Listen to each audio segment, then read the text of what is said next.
Oopsies the other way.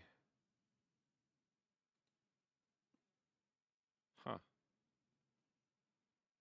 Well, that breaks our overlay. That's all right. All right, we Uh, apologize for the technical difficulties we were having here. For those of us who jumped right in at the beginning, it does look like Lucas was able to ramp to a B prepared and has stabilized the board and now has played a shark. Nope.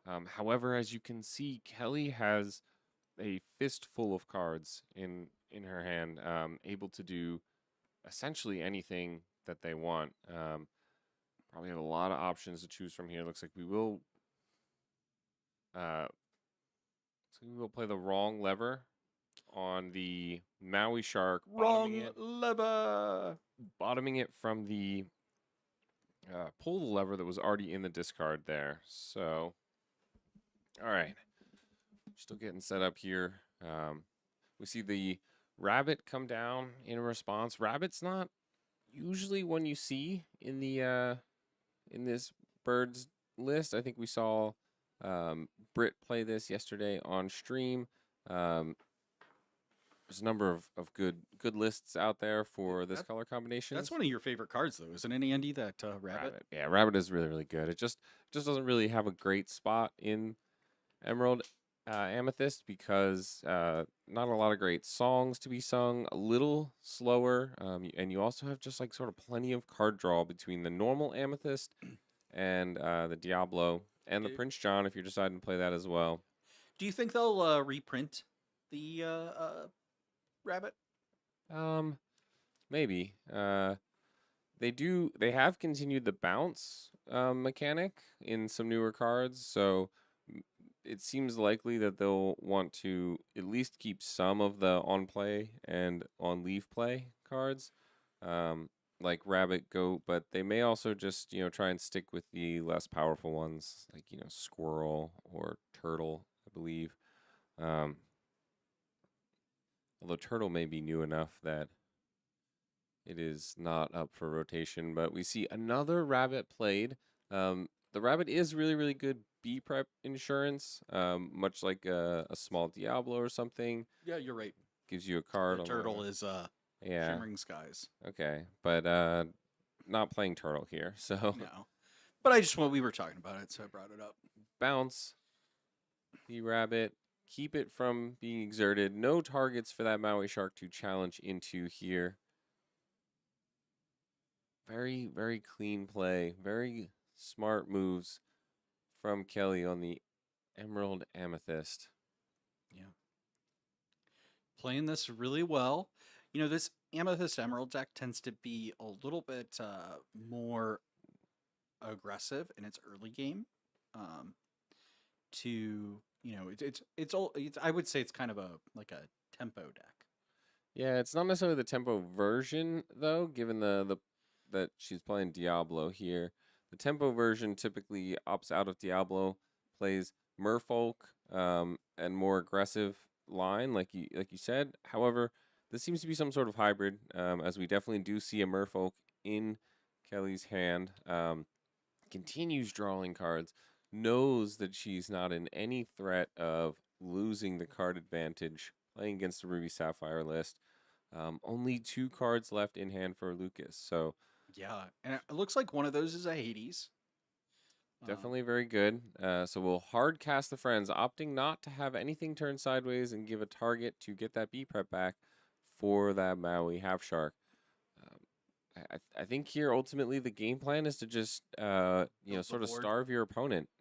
Yeah, fill the board, make them have the answer. You don't want to fill it too much though, right? But you want them to be out of cards essentially. Get them to play everything they've got left, and come out on top from it. But we have seen though that Ruby Sapphire has such a great ability to be able to like filter through their deck. Yeah. Yeah. So not a very high lore point in the game at the moment, right? Only 5 lore on Kelly's side and 3 for Lucas. I assume maybe some shark triggers previous, or maybe some questing with Tipo that we missed. All right, so we see a Pirate's Life come down, so that's going to be a 5 lore swing because we have the Maui half shark on board. Yep. And you can't sing it with the Maui half shark because you risk that Yeah. Diablo getting crabbed and taking out your shark without getting any value for it. I see an Ursula. Do we think Kelly wants to get a peek at the opponent's hand here? I mean, I think it's not a bad point, but it doesn't. I can't really tell what the other card he has. It might looks like a hideaway, but I'm not 100% sure. But we're gonna get a look here, and it is Yep. indeed a hideaway. So no songs, but we get to see the hand. We know something like a cove would not suffice here. The Cusco comes down. I believe this is. Actually, no, this isn't the you draw. Oh, we both draw. Oh, no, it is. No, wrong Cusco. Wrong Cusco. This is like a 5 or 6 cost uninkable Cusco. Dual ink. He's like lounging by the pool. It's not this one either. I don't think. Right? No. That is. Oh, is it Kronk? Maybe it's Kronk. Maybe it's Kronk. Yeah, there we go. This Kronk. Okay. So this Kronk is a 4/4 with ward. If an effect would cause you to discard one or more cards, don't. Oh. So it's a 4/4 warded We Magicka. did see Lucas. He drew a Visions off the top, which again, one of a great filter card. Maybe hoping to get another filter card. It's another shark. But how many lore does Kelly have on board? Just 1, 2, 3, 4, 5, 6, 7, 8, 9, 10. So quests for everything, and she's getting to 13. Yeah, but this is a very, very risky game that you're playing here. Basically demanding that they have the B prep, because the moment that they get it, you. And the problem is because there's already one in discard. Any card. Yep. That goes sideways here. So we're gonna quest for 4. I feel like if you're gonna quest anything, you probably would in this situation. We have foxes. Oh, okay. Yep, I see what we're doing here. Great, honestly, phenomenal. We're bounce, play another fox, keep everything. There we go.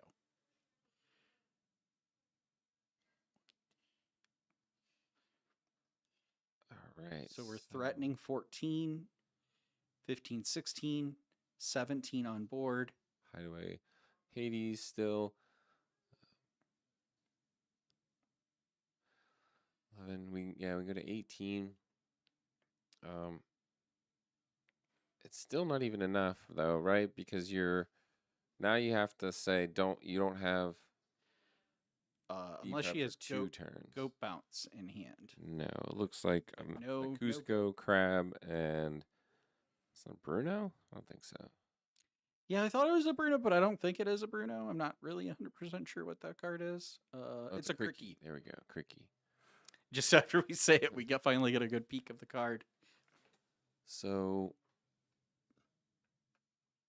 yeah, so we know we can't turn anything sideways. We see the Hades, so the Hades will definitely be able to come down and remove something from the board. I wonder if you Hades the small Diablo, and then that allows your sharks to quest.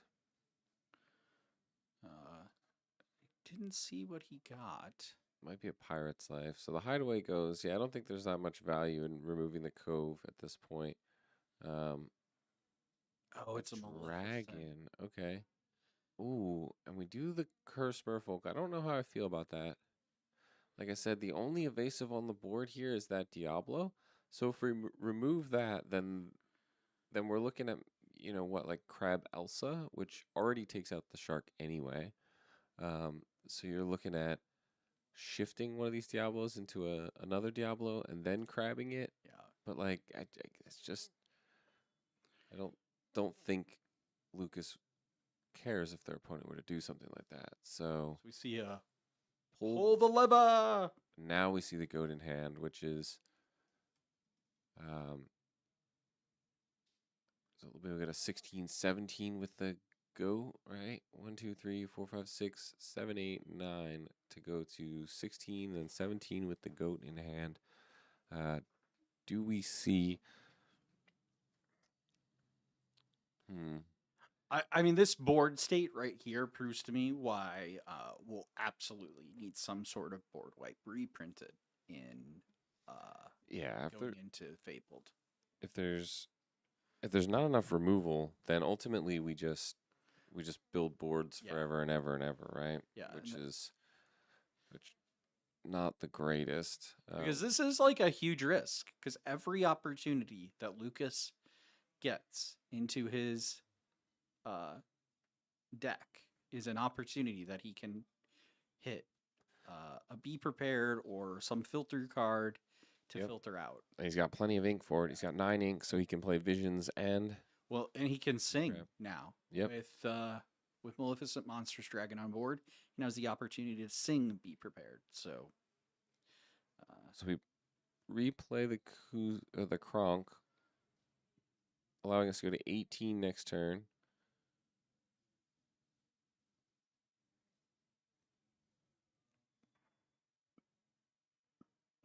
Pirate's Life. okay, that's actually going to be a 4, 5, 6 six lore lore swing. swing. 11, all the way down to 5. Wow. Okay, so now threatening to go to 9, 10, 11, 16 here. Goat brings to 17. But again, we're giving him a lot of turns to find this B prep.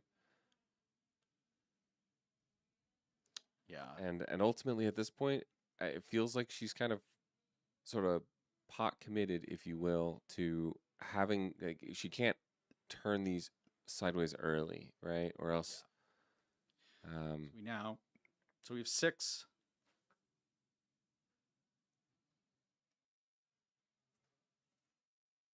so now do we have win on board here? 3, 4, 5, 6, 7, 8, 9, 10, 11, 12, 13, 14. We do. But we do know. I mean, or we're going to see that Lucas, at the bare minimum, will have that Hades. Yes. Uh, Is it a carpet bag? So he has to Hades. yeah, he's going to Hades that Merfolk for sure.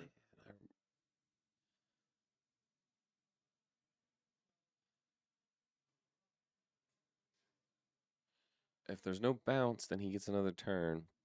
3, 4, 5, 6, 7, 8, 9, 10, 11, 12 to take to 18. Bounce. Oh, so he threatens Lorthal here now. We see a friends. Friends means we won't have enough for the goat bounce. And we can't sing it, or again, the goat bounce isn't lethal. Lorthal. We can very impressively clear a lot of their board. Surprisingly, with the Cricky. Yep. What With actually like some minimal like character exchange in a lot of ways. we got another goat. So 1, 2, 3, 4, 5, 6, 7, 8, 9, 10, 11, 12. Yeah, we can only go to 19 here with that goat in hand. We needed a snake. A sneaky snake. So we're considering the Cricky to take everything out. However, we won't be able to take out the shark or the Hades, meaning that one shark and Hades will survive, meaning that we will Because be you can one only buff action. the Yeah, we'll be one. one action away from winning the game with on Lucas's turn here. So definitely a very interesting set of decision points that's coming down here. The question really though is like, is this the way Lorcana is supposed to be played, where you just commit characters to the board forever and ever and ever, and just wait to see if your opponent randomly draws the be prepared? Because definitely That fox does not get banished. No. Fox, no banish.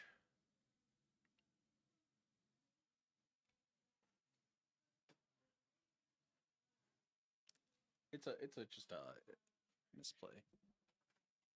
Let him know. I'm gonna let him know.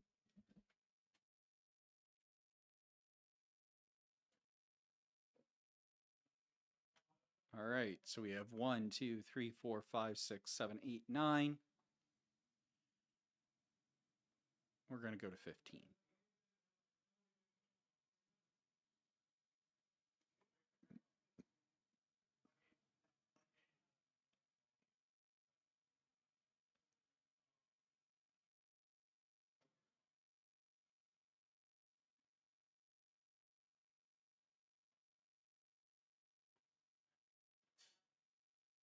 All right. Honestly, though, here at this point, I think Lucas basically can get the win. Oh, yeah, the Pirate's Life. Yep, with the Pirate's Life. And then Pirate's Life. This is what we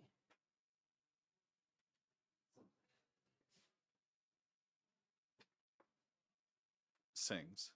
So, yeah. Sings Pirate Life and wins. Oh, right. Sorry. I So- guess ultimately that fox didn't impact the game, but I just wanted to make sure that got caught and they recognize that. All right. So we're going to go into game 2 here with Lucas winning game 1.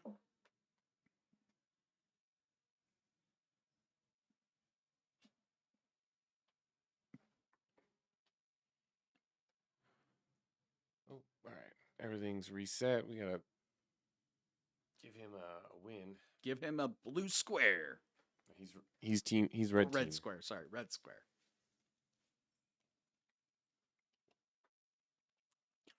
You remember the when Halo, I mean Halo is still big, but when it was like huge and they had red versus blue, those Yeah, like shorts. those videos were great.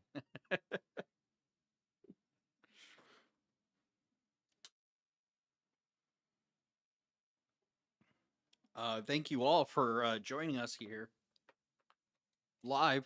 We have 12 folks on the Impact Gaming Twitch stream, and we also have 7 folks watching us on our YouTube channel.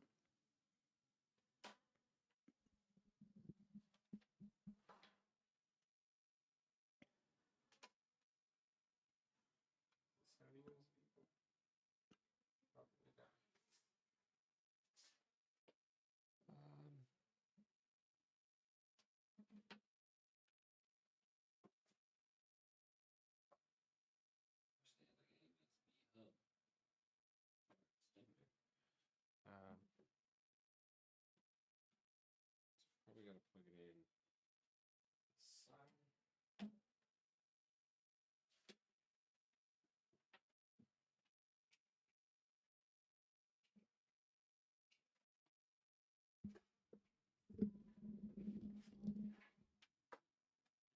So we're in the altar phase here. As we get into game 2 here, Kelly will be on the play and Lucas will be on the draw. This is a best of 3 format. We have a little under 24 minutes left in round as we getting everything still ready.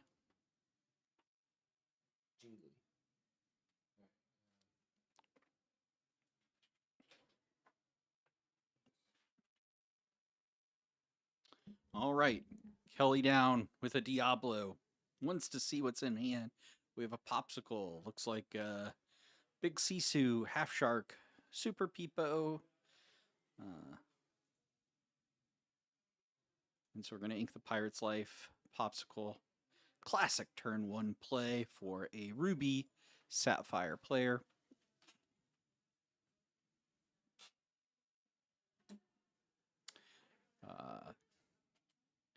We play a Curse Merfolk and the Cove.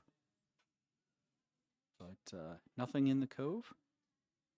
Tipo, we ink a I'm Beautiful Baby, Tamatoa, to play that Tipo, and we're looking at what else we're going to put in the inkwell. And that card goes into the inkwell exerted.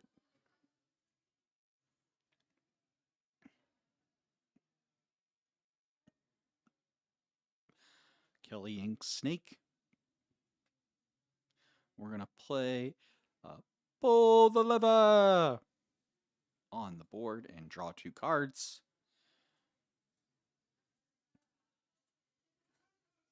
And Luke is just making sure that the Diablo is not in the cove, and we're going to quest for 3.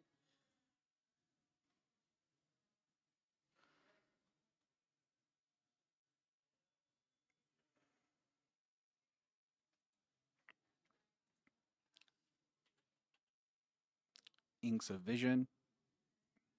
Plays a Super Peepo. And that Peepo has a Rush, and it will take out the Diablo, have 1 damage, and he'll gain 2 lore off of that, and he's going to clear the board there. Now just trying to figure out what he's going to discard for taking Kit out.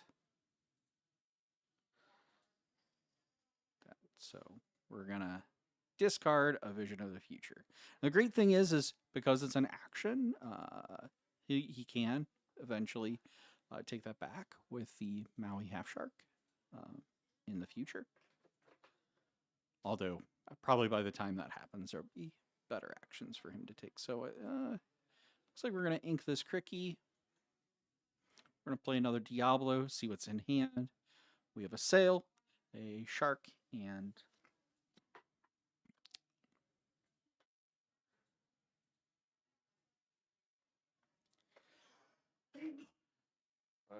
thank you. And a Sisu. That's what's in his hand. Sorry. I had to sneeze there.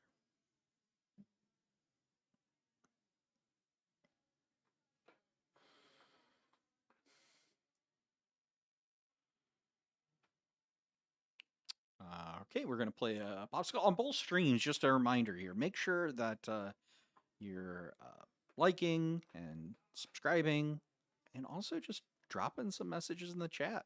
We love to hear what you all have to say. Now that we can actually see what they say. Pull the lever again to draw 2 cards.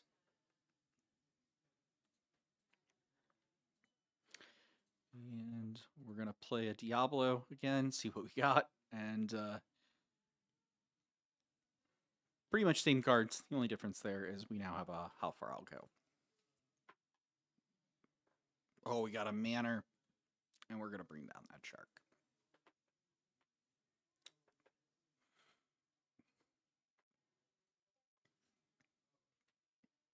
Is that you? Probably me.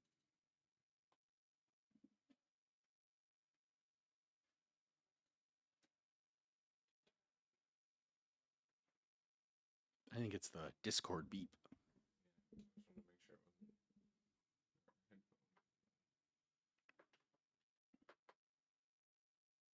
All right, so we are going to put that Diablo now into the Cove.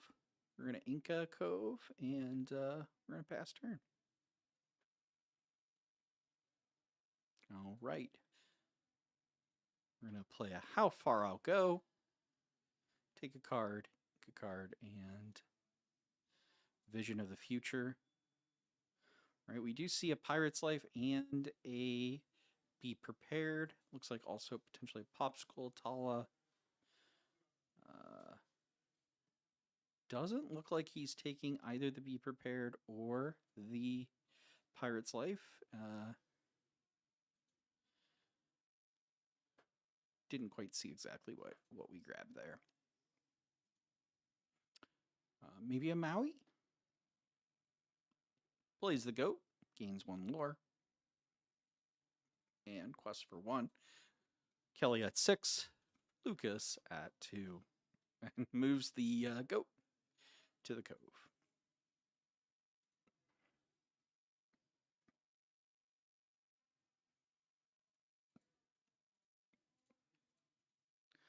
So maybe we see the Maui here to take out the Cove.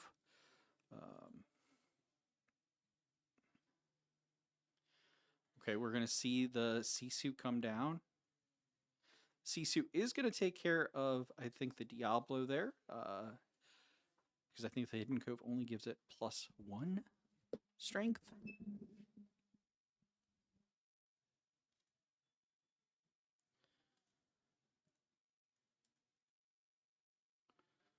We're going to break the overlay here for just a second so you can see, yep, characters get 1 strength at +1 willpower while here.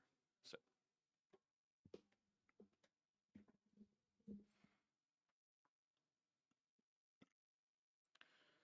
we're going to play that Fox. Wants the goat, gain of lore.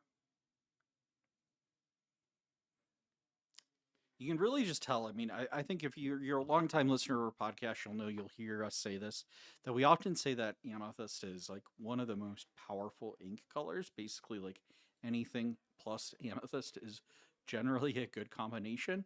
And you can see it here because its strength really relies in the fact that you're able to draw so many cards. It's one thing that I really do hope as we head into rotation that we do see other ink colors get more ability to draw, even if it results in their type of flavor, right? So we got a lot of these kind of bounce stuff happening in amethyst. I think maybe we would see. We were talking yesterday, maybe about like a reverse Sisu for amber. For removal options. So, I think there's a lot of creative space, and I'm really excited about what rotation will bring to Lorcana as we get into the future here. So we see the beautiful baby Tamatoa getting played here and bringing back 2 popsicles. Kind of really helps Lucas able to refill his hand. Mute works. Mute works.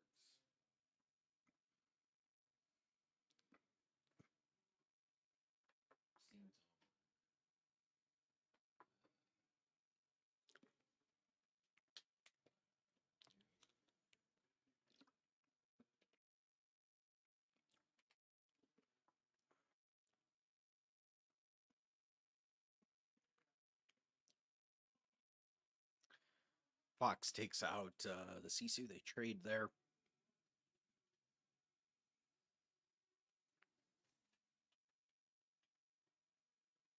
We're going to see Goat go into the Cove. And now Goat can actually take out this Tamatoa.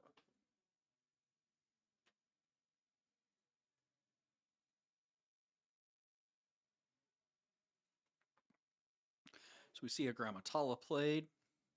Wouldn't be surprised. Oh, okay. So we are going to get rid of that Cove finally with that Maui.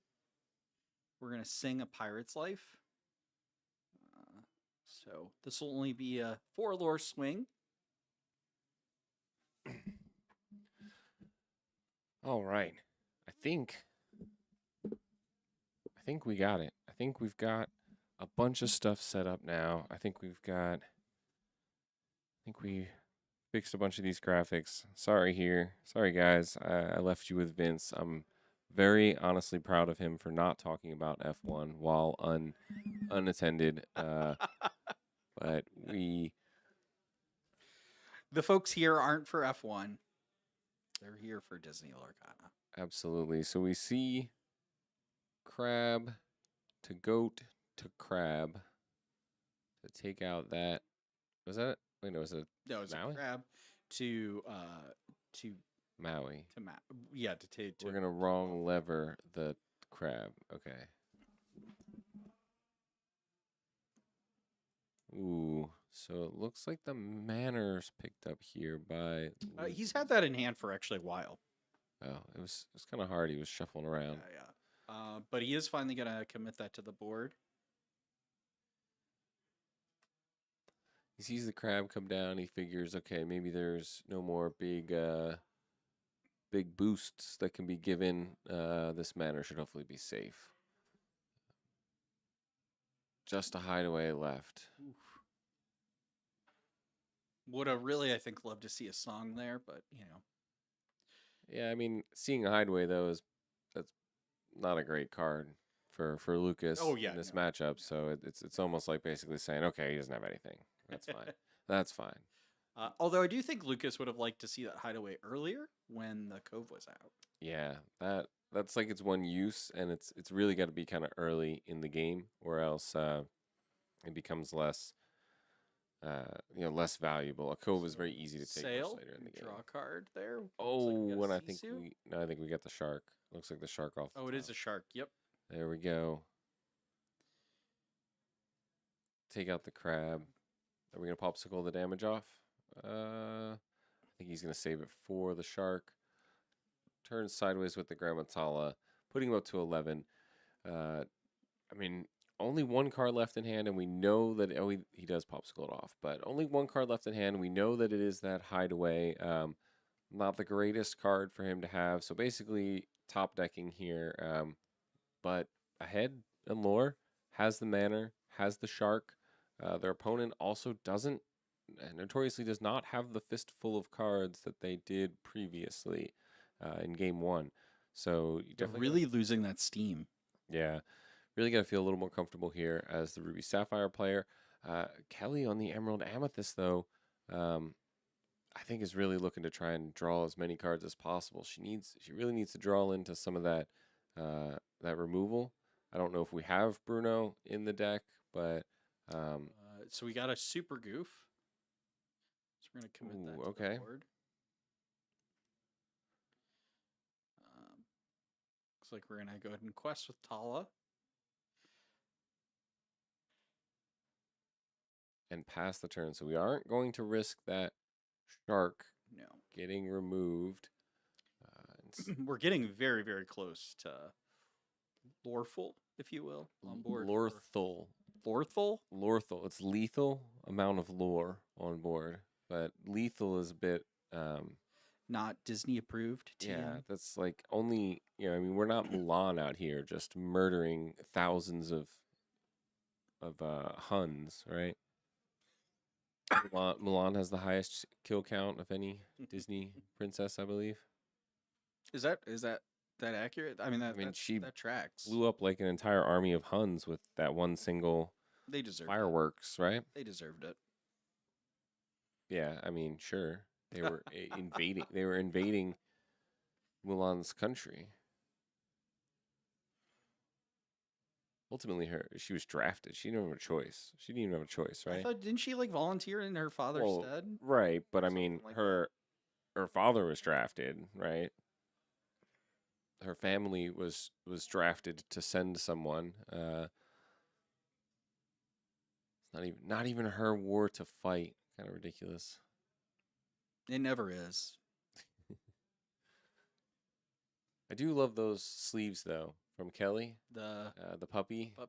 Very, very cute. Very, very cute. Adorbs. Totes adorbs. So we see wrong lever. Does have wrong lever. It does have to get played, even though we won't get the bottoming effect from it. It will simply just go back to hand to be played next turn. Oh, and we're going to quest for 3 here to push the lore total up to 13. We get 2 from the manor, but now we can get 2 from the super goof. What else do we have? Do we have a pirate's life in hand? Oh no, it looks like a B prep perhaps. 2. Oh, doesn't get banished, but he will gain 2 lore notoriously. Yep. And then we'll be prepared and let his manor take him to victory the next turn, I think is his plan here. And I think that's it. Probably what's going to happen here. Oh, we see a spell book. We see a spell book. So that hideaway would have had great value if the cards had been slightly different there. I'm not sure if there was a not a Bruno. It's the You're Welcome. Your Welcome card could have potentially helped out there in that scenario. So But Lucas is going to take round 1 here of the Reign of Jafar Set Championships at the Impact Gaming Center. And thank you all again for listening here and bearing with us as we were a little behind, making sure that everybody got here safe and we got here safe as well. hey, we're here. How's everybody doing? I wore the jersey this time. You did, but no one else did. We all spoke on a secret group chat without you and said, "Guys, don't wear jerseys this time. Vince is gonna look silly by himself." That's fine. I'm joking. Joking. All right, so I'm gonna go see. We only have 7 minutes left in round. I suspect I don't know if we we're gonna won't have get enough a time chance to move another game over. There is a folks right next door, so we're gonna go check on them. We'll be right back. What would happen if we just? Could we just? We'd have to move. We should.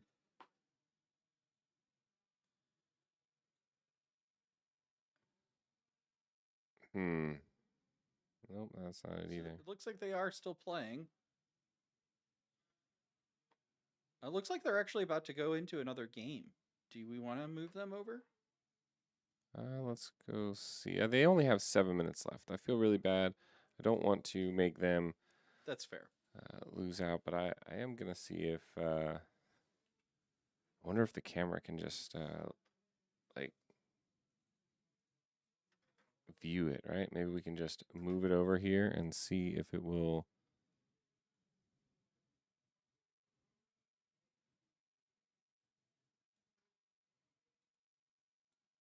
Oh, No, I think that it's is as far as it. Yeah, I think the way tilts. it's set up, it won't go any further. Well, that's a bummer. All good. Well, let's go ahead and we'll go to Go to a break here. break here, and then we'll be back here in just a few minutes. It's about 5 minutes here. All right. So now's the time. Go get your snacks. Yes. Go use the restroom, and be back here. And we'll be back here in just a few minutes. See you then.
All right.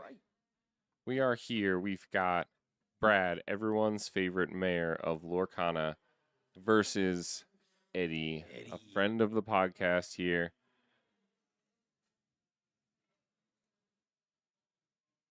Let's go ahead. We know Brad is not.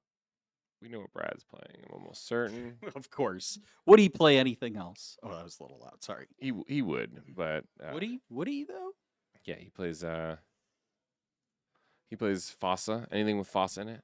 Mayor Fossa. Oh, I would have said he would have played Brooms over Fossa. Brooms, puppies, Chernadogs. Anything with Jacques in it? We got the dice going. I didn't see Brad's dice were the official non-visible Disney Lorcana dice compared to That's what we need. We need to invest big in dice. those dice. Give everyone dice and just for give the table. dice I to found a bunch of red and white dice that are big, and I use them for Deck Test Tuesday. One of them has all fives on it. It's just all fives. I don't know where it came from. It was apparently in a box of stuff in my mom's attic. So I found it somewhere as a kid, probably. Yeah. But Kind of getting close to like loaded dice. That's how you always why get not on the all play. sixes, though, right? Why not all sixes? Because I feel like that might be suspicious. Maybe, but all Don't be fives. suspicious. Don't be suspicious. All right, let's see where we're at here. As we get into the altar, we have 12 people on the YouTube and 9 on the Impact Gaming stream. As always, I just want to give a great shout out to Impact Gaming Center for hosting us here. Really great setup. Absolutely. Love it. Wonderful setup. Brad is going to send back the full 7. Doesn't want to see a single one of those cards in his opening hand. Doesn't like what he has, but the new hand isn't terrible. No. I think we see Popsicle. So you got your turn 1. Yeah. Eddie does look like he's playing Emerald of some sort. I'm gonna go ahead and lock in Emerald as one of Eddie's colors. We'll lock it in. Ooh, and Amber. I saw Amber. Ooh. Pretty sure this might get spicy here. We might see Brad go from those smiles we see right now to We don't want to see sad. we don't want to see Brad sad, but when he's got no cards in hand, what else is he gonna put in his hand but his face, right? Just discarded into disgust. Really great turnout here for set champs on a Sunday. Absolutely. Especially given the rainy weather we had this morning. So we see a Bruno. We don't talk about Bruno, no. My favorite part of that song, by the way, is the like sand effect. Yeah, I'm sure like Lin-Manuel Miranda like rubbed his feet in some sand and made the noise himself. No, He's all about those like non-conventional percussion. Popsicle. Oh, into another popsicle. I mean, honestly though, probably it wasn't. Probably totally unrelated. Those Foley artists. Yeah, they're pretty talented. They are very talented.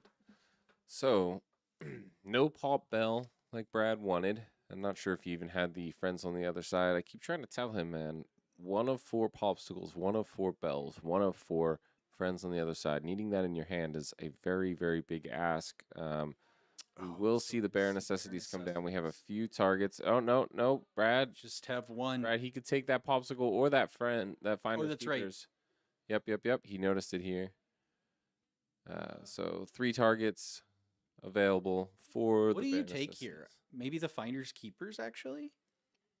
Or do you take the Friends? That's a good question. It depends on how strong he feels he can get discarding before the Finders Keepers. I feel like the Finders But Keepers might be a bigger threat in this, even though you can sing the Friends.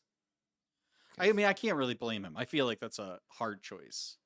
you're facing the threat of the Friends a lot sooner, and so again, if he inks and plays here, potentially this. I mean, we know this Emerald deck can make you discard a lot of cards here. So, um,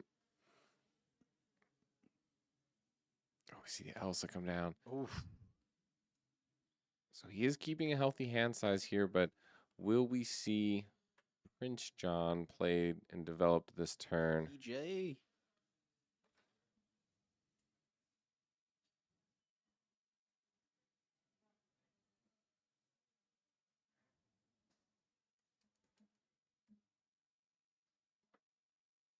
Trying to decide on the ink here. I know we have a PJ in hand. I think I Judge, saw that slow here. play. No, I'm just kidding. So the Muses comes down into the inkwell with the Prince John played here. Not a bad move. We will presumably follow up with that. You have forgotten me the following turn to try and dump Brad's hand. Although, are we at a point where we can do that, right? So we see 2 ink come down. Nothing for Brad to play here. I think he has 4 or 5 cards in hand. And he knows he has that Finder's Keeper. So you really need to eliminate the entire hand. Because if you leave even just one card and it's that Finder's Keepers, then potentially on turn 5 he gets played here. Well, next turn, sorry, not turn 5. So we're The gonna next see turn. the sudden chill played. Well, sung actually by the Prince John. So I would have liked to sing. So he has the You Have Forgot Me in hand, I believe. I would have liked to have played the You Have Forgot Me first because right now Brad knows that that Elsa is incredibly valuable, given that it will be able to rush in and take out that Prince John the following turn. If you do the You Have Forgotten Me first and get him to just decide, oh, okay, well, I will discard.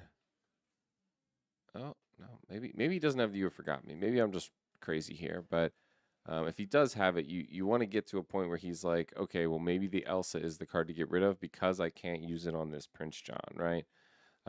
But we see. So the Tipo, I think, is going to go in the inkwell here. Yeah, this is probably a fairly easy turn. Yeah. Because that Elsa's going to take out that Prince John. And it makes discarding much less valuable for Eddie, since he doesn't get the card draw off of it. Brad, I think, is ultimately just deciding on Elsa or Finders Keepers. So we see the Tipo coming to the inkwell. Should be the easy part of the decision here. Dad Kana, let's go, Brad. That's Mr. Mayor. He is the mayor of Lorcana. We should have actually put his name as the mayor. The mayor, when we can change it here. Okay, so he actually played Finders Keepers there. Interesting. But see, now it doesn't fit, Vince. Oh, all right. I'm sorry. You have your name is only allowed to have so many characters in it if you're going to be on the stream table. It did say the Mayo. The Mayo works. It did say in the mayo.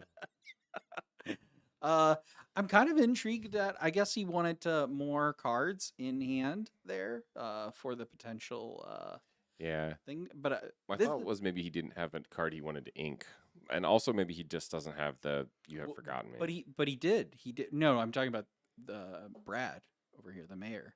Oh, Why he played for Finders Keepers instead of the Elsa to take out that Prince John.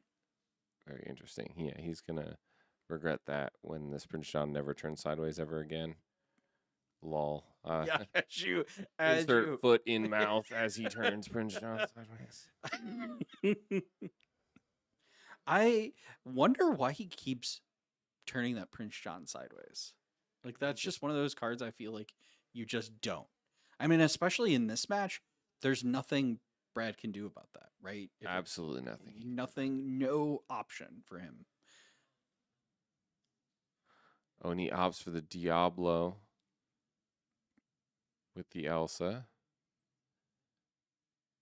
There's something about this Prince John that has pretty low value. We don't seem to understand the value of this Prince John. Both Brad and Eddie saying, I don't really care about this card. Eddie keeps being like, "Hey, do you want this? It's there for you." Brad's like, nah, I'm good. I'm going for the burb. Uh, Another maybe, one. maybe, Another one. maybe after all, Oh, the enchanted Bruno comes down. Brad will shuffle the Elsa back into his deck. 5 cards here. We'll roll for it. Number 1, what do we get? It's a sale. Double draw for Eddie. Big play, big play. We've still got 2 ink to work with here. Come on, Sudden Chill. That's what he's really looking for. Sudden Chill will be clutch right now. can't do anything with that. He just played it. Oh, There we Sudden go. Chill. Let's go. That's got to be the Cusco, right, Brad? What does the Cusco get you here? Can't imagine the Cusco is going to be used. His ability is not going to be too helpful. I don't think there's any locations or items. Yep. There we go. Draw 2 from the PJs. Do we get another Sudden Chill? If we get another Sudden Chill in hand and we sing that with the Prince John, it's just devastating. Nope, other Prince John. That Prince John just got played. Nope, can't do that with that Prince John. Well, as long as he doesn't do it with the other Prince John, then we're okay. Yeah. That's all 4 Sudden Chills. Oh my goodness. 1, 2, 3, 4. Oh no. And a Bare Necessities. Draws 2.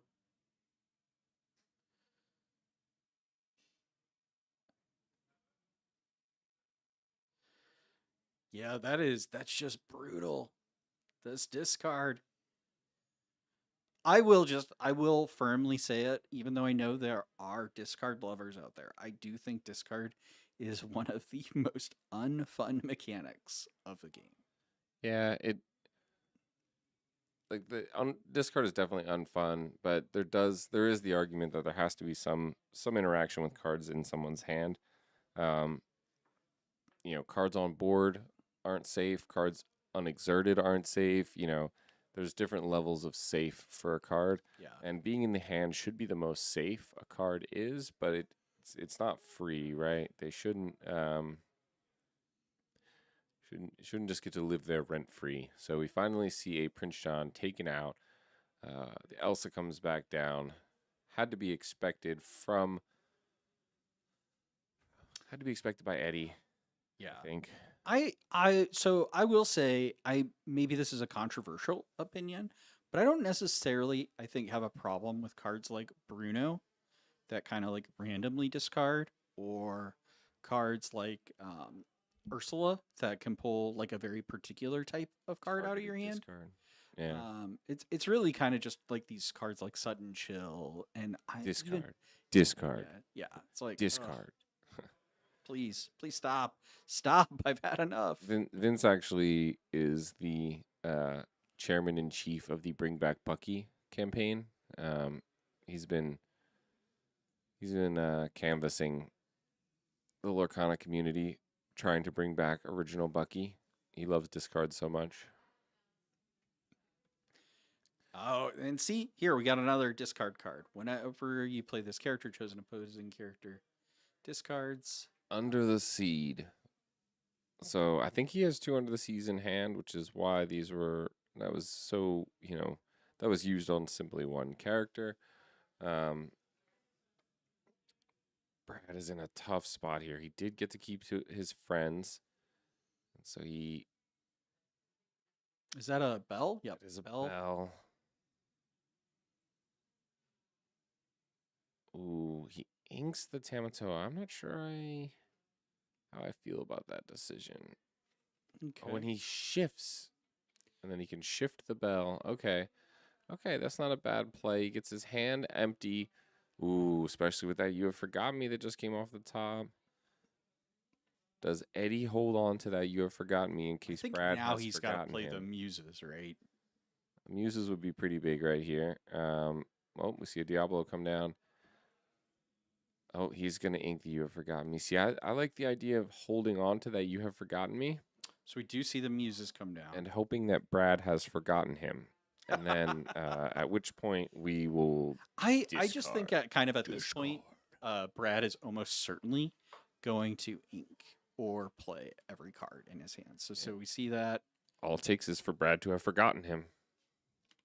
But you're right. Here's a great point where like Brad Maybe he has to keep this card in hand. has to keep this card in hand. It's Hades. He got Hades off the top. Nope, it's Nope, it's Iago. Iago. He says, I don't need it, don't want it, don't care. Do we take out the chip with the bell? That is a question to be had here. I mean, ultimately, I really don't think Brad cares about any of these cards. So I mean, if he takes out the chip with the bell, like what is Eddie going to do? Run another character into the spell? I think Brad would be happy with that play, right? Right, because he's going to get a 2-for-1 off. Yes. So the problem here, though, is singing a song will bounce the genie, and then obviously you can then discard, or play another Diablo. We're gonna play Into the Woods, I think is what it's called. Into the Woods, maybe? Lost in the Woods. Lost in the Woods. Okay.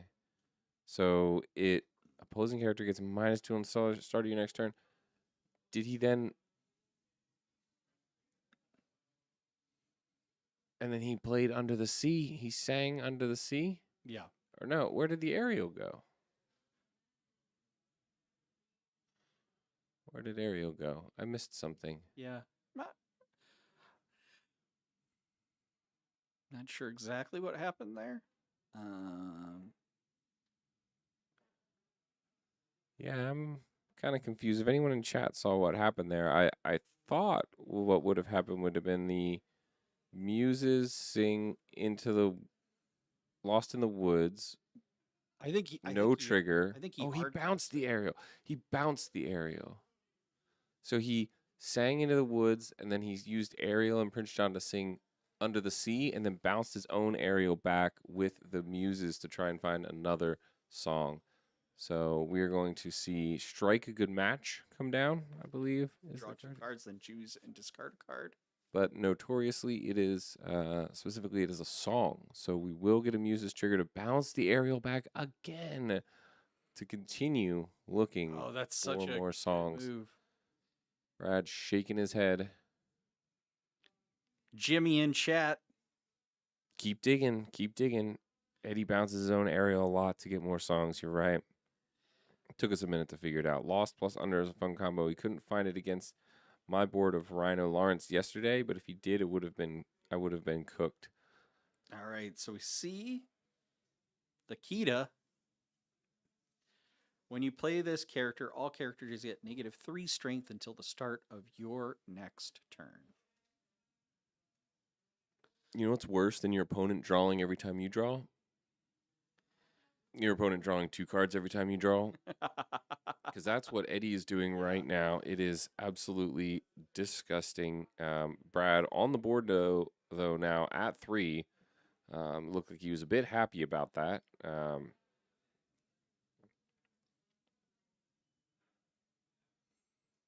Although it does look like Eddie is in a commanding lead here.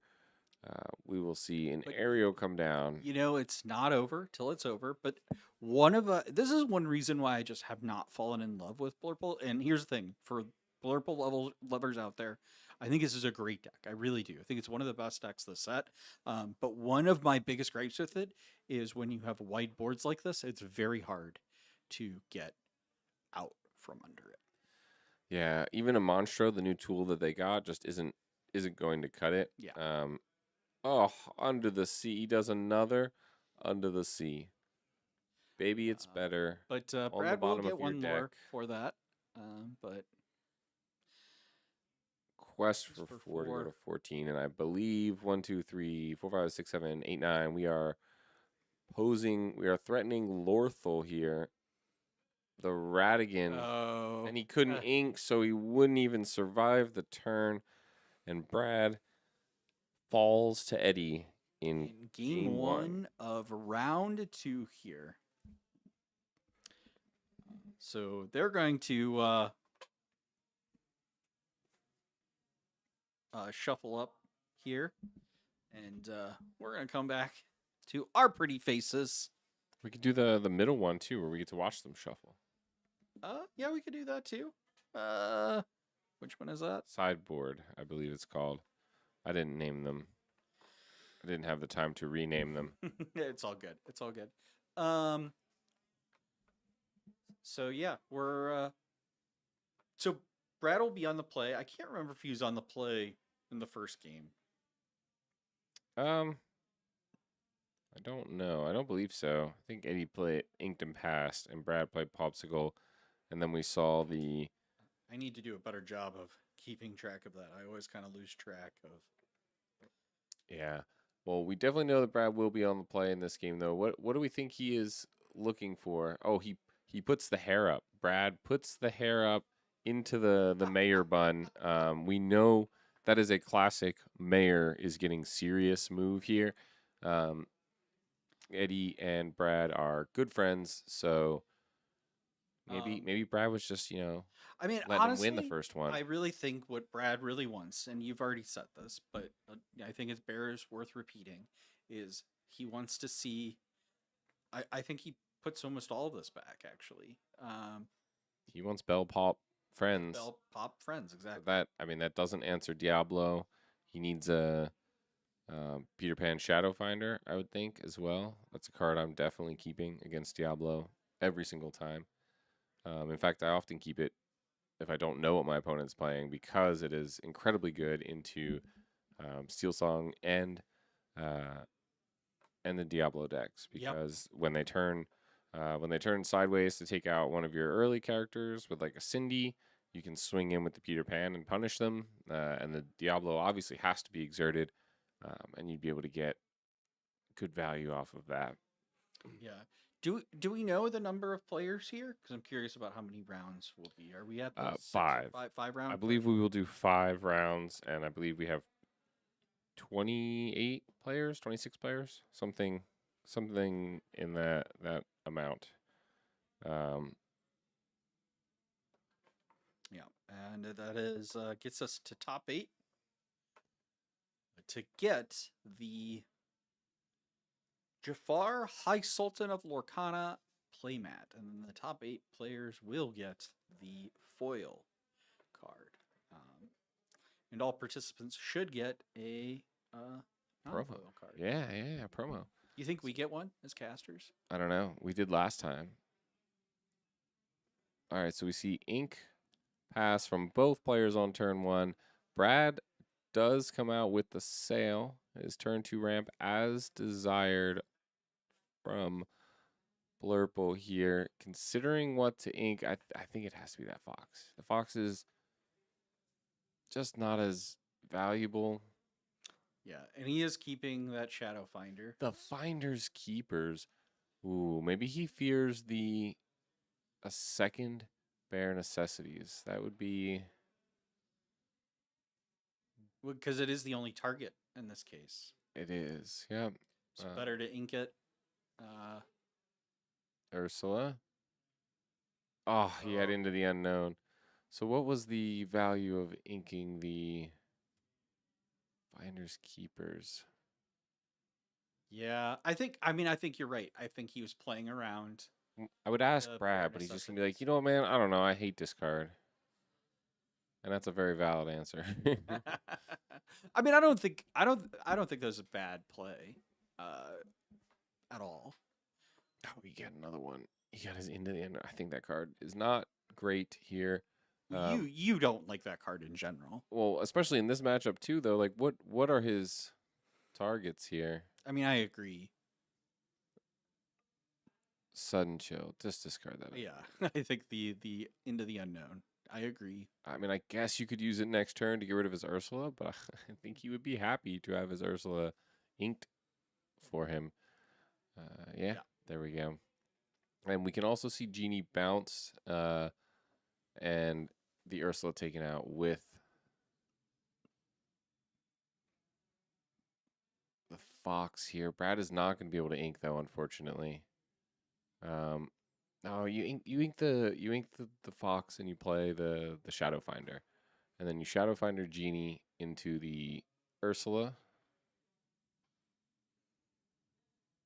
Why do you need to Shadow Finder the genie here? Shadow Finder and Genie Oh, both you will both swing of into them Ursula. because it's a 1/3. Yep. Yep. So you take care of the Ursula, and then I mean like you have the Elsa still if you need it, and you can get rid of the big Elsa. Or maybe he inks and plays Big Elsa, and then those two swing into the Ursula, and it allows him to shift even, or he plays regular Elsa, and it allows him to shift Big Elsa the following turn, right? Big Elsa is a 6 cost shift, I believe. I believe so. There it is. The mayor, player 1. Yeah, 6 shift. Not going to be doing much freezing because I imagine next turn is probably something like Muses coming down. Um, I also think we really need Yep. to. And there we go. So he takes out the Ursula there. I also think Brad needs to do a little work on.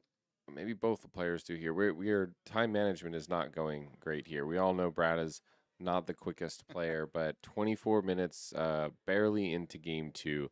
Um, I believe Brad's round 1 game went to time. Did it It not? did go to time, yeah. So And as a he result of that, they had a tie. they had a tie. So that's Both, in fact, both games that went to time went to a tie. so definitely not what you want to happen. I don't know that you're going to have much chance at a top cut with double ties. I mean, it's better than double losses, certainly, but I think Brad needs to not only win this game to stay alive, I think he really needs to win this game and be able to win I think, another one. yeah, I think you can. All right, let's take people to the full screen as Oh, well. yeah. They don't need to be looking at us anymore. We probably didn't have the time remaining on the other screen. People are confused. Jimmy's over here like, what is going on? Okay, so we see the big Elsa come down. We'll take out the aerial to avoid that under the sea shenanigans. Quest for 2. Quest for 2 with the genie.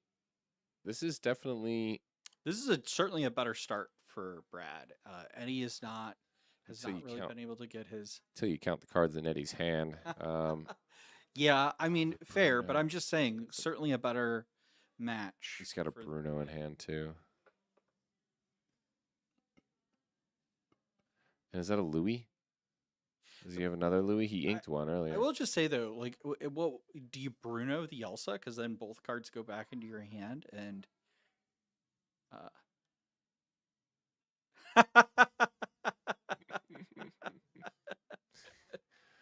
Oh, Brad Oh. here.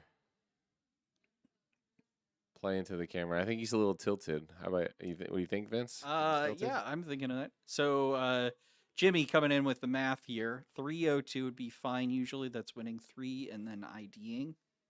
That's true, but he would have to win the rest of them. So like I said, it's better than losses, but it's not exactly what you really want here. Eddie thinking about what to do.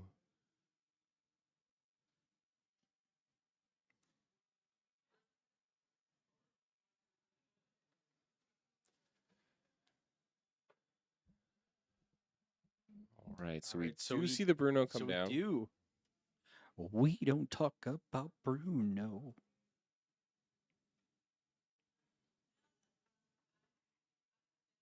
One, two, three, four, five, six.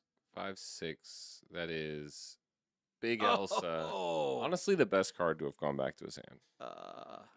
Like I think for Brad, I think that's probably the best one for him to have discarded because he's the furthest away from playing that. I mean, that's true. That's true. Although I just think for Brad, he loves that card so much.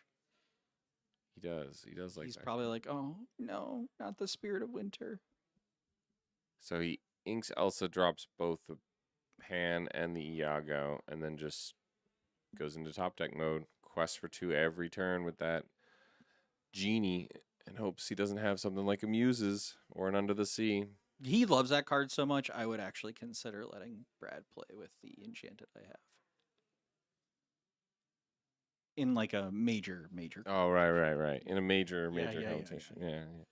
yeah. Not just like, What if he makes locals. day 2 of a I'm DLC? 100% I'd let him do it. Okay, Yeah. I'll let him know that 100%. for rounds the last 4 rounds of the next DLC where it is in day 2. 100%.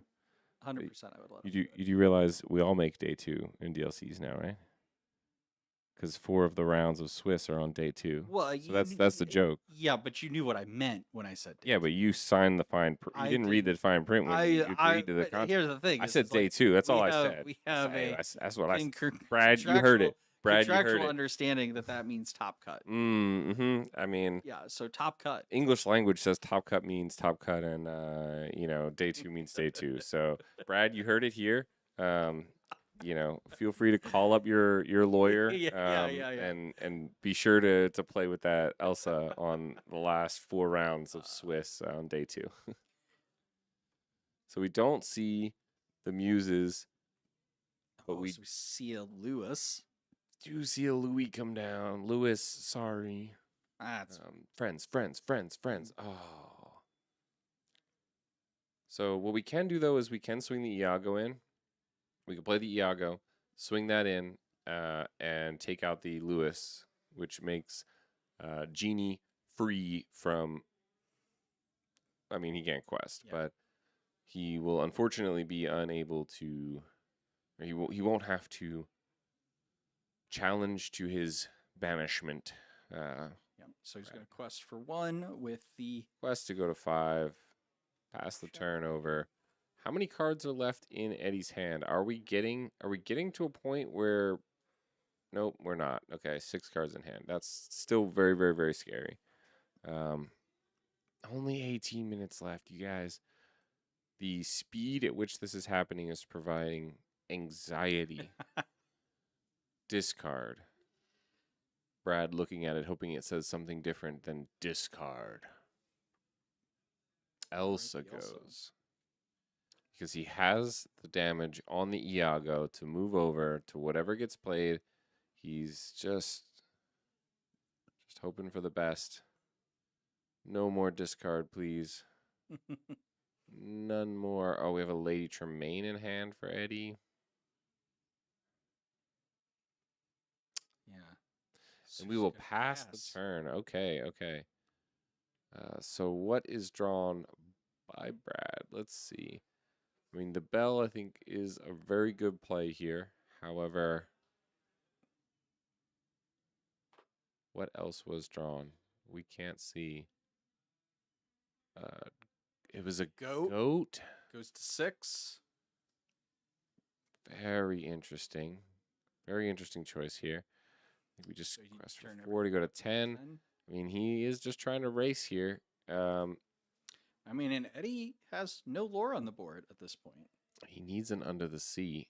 I mean, I think he has one in hand, but an Under the Sea actually only clears 2. This is kind of rough for Eddie. Wouldn't it clear 3?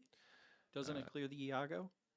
No, the Iago is a 4/6. Yeah, but it's not targeted. It's only when it's chosen. Oh, yeah. It's chosen by an opponent. Oh no, Lost in the Woods that is not good for Brad. A Lost in the Woods plus an Under the Sea does clear everything. We see the Diablo played. So next turn we will be able to sing Lost in the Woods with the chip, followed by singing Under the Sea with the Ariel and a Diablo, leaving Prince John unexerted. Also leaving all of his ink to be able to play whatever he wants. Brad has a Elsa. Fifth Spirit. That is huge, and I think it has to be the aerial. Actually, no. Do you play the bell here and move the damage from the Iago to take out the aerial? That's another option here. Oh, Yep. so that's what he does. Yep. He takes the Diablo, not the aerial. Oh no! Oh no! Oh no, Brad! The Lost in the Woods Under the Sea means your whole board is now gone. That's devastating. We go to 15. He will go to 16 with the goat banishment, but no, Brad. It had to be the aerial. He's gonna be mad at himself later when he timestamps this video. Well, let's see what Eddie does here. Muses. Yeah, I mean, there's nothing else here. Yep, he's arranging them. It's Lost in the Woods. This is the same play he did last time. -2 to everything. Under the sea. Under the sea. Everything goes. And so he will go to 16, but that will clear the whole board as everything goes under Brad's deck. And he bounces the aerial back to hand. Again, to try and play it and get some more songs. So what are we going to see inked here? Questioned inking the Lewis. I do think that is pretty good for targeted removal. We're going to play the Bare Necessities to see the last card. It's a Fox. Oh, no. He misses. Yeah. Oh, it's an Into the Unknown. That is not what he wants. No. It just removes the chip. No lore threatened either. That is, but hey. Yeah. We takes are. a character off the board. Ink it. Yep. Good. Good call. Ink it. You are going to see. We are still way ahead though, right? So we have 16 lore for the mayor and 0 for Eddie. So Brad does have quite a few turns here to be able to find something off the top to help him out. Yep. Something like a. Another Prince John comes down. We do know that now Eddie has the Under the Sea. However, something like Hades, Brad's at 7 ink. Something like a Hades is difficult to bottom deck here. A goat. Oh. 17. But he doesn't have a way to put that under the sea. So can't really play the Under the Sea here. if he hadn't inked the Fox, he could have goat bounced, and I think that's what he's a little disappointed by.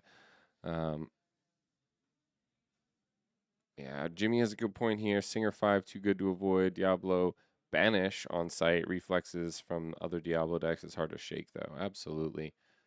Oh, no. So we Tremaine to get it back to Under the Sea. Oh, no. And we're going to bounce the aerial and the Tremaine.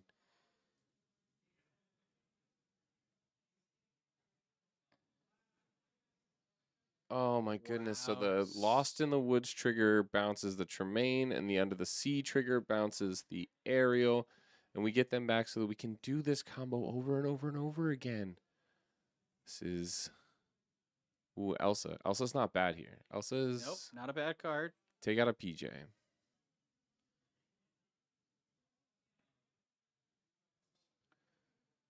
So we do have a song in hand, so the Elsa can get bounced back. However, if we do not have the discard, then bouncing it back, we have the discard. Yeah, never mind. So,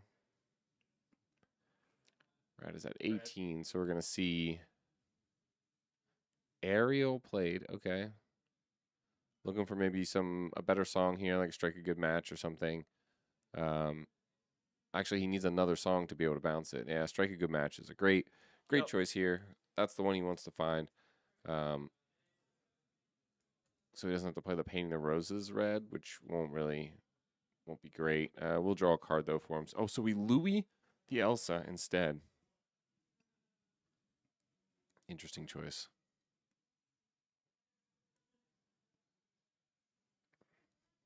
All Yes, we get the Oh, friends. Huge. What do we get off the top? Two more. more Oh friends. my Oh goodness. my god. Wow. Oh my And a goodness. monstro. A popsicle and another Popsicle. friends. Just refill your hand, Brad. That's all you can Wow. really do. Make the Wow. monster play the Yeah, no. The genie's too susceptible, I think, to just being bounced with the muses, maybe. so what do you podcast Playing the other friend? friends, Yeah, yeah, play yeah, the playing other friends. friends. Eddie's like, Pass the turn. no. I don't think you ink here. I think keep your hand. Keep your hand full. Uh, Especially don't ink that crap. Oh no. So that see, he needs to really be saving resources for like his resources that he needs to save are these four like these high strength characters. The higher the strength character, then muses can't hit it without an extra without like a Lost in the Woods or something like that. Or a key to so you need to force him to have not just one but two removal. Um so here's where he goes. He's gonna grab Under the Sea back. He will, I assume, use the Under the Sea.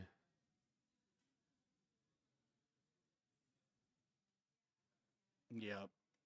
And then he will go ahead and bounce the Tremaine back. So he can do that literally every turn if he so chooses. I think we're gonna see him play the sudden chill. Yeah, Sudden Chill wouldn't be too bad here. Although 3 cards, he just discards the Monstro, right? Uh, No, one yep. of the genies. I think he wants that monstro. I guess you're right. I just said higher than Yeah. the higher the strength, the better. Um, Goes to 7. The real problem they're gonna have is if this goes to game 3 here, they're gonna have a real time problem. that they will. There's the Monstro. So gonna take out that Prince John. 1, 2, 3, 4, 5. Ariel. And the Muses. Although it is able to be taken out by this Louis now. Yep. So Eddie is. And does Brad not have any cards in hand now? He has none. He discarded his whole hand to do that. Not the best, but also not the worst, No. right? Does make it. Brad had that, or Eddie had that huge infinite loop going, where he could just constantly. Well, he's got two more muses. Yeah, he's That's got kind of two rough. more muses. We see the Shadow Finder come Do we down. have for a Brad. song? We do. We have Strike a Good Match, plus we have the Tremaine to get a song.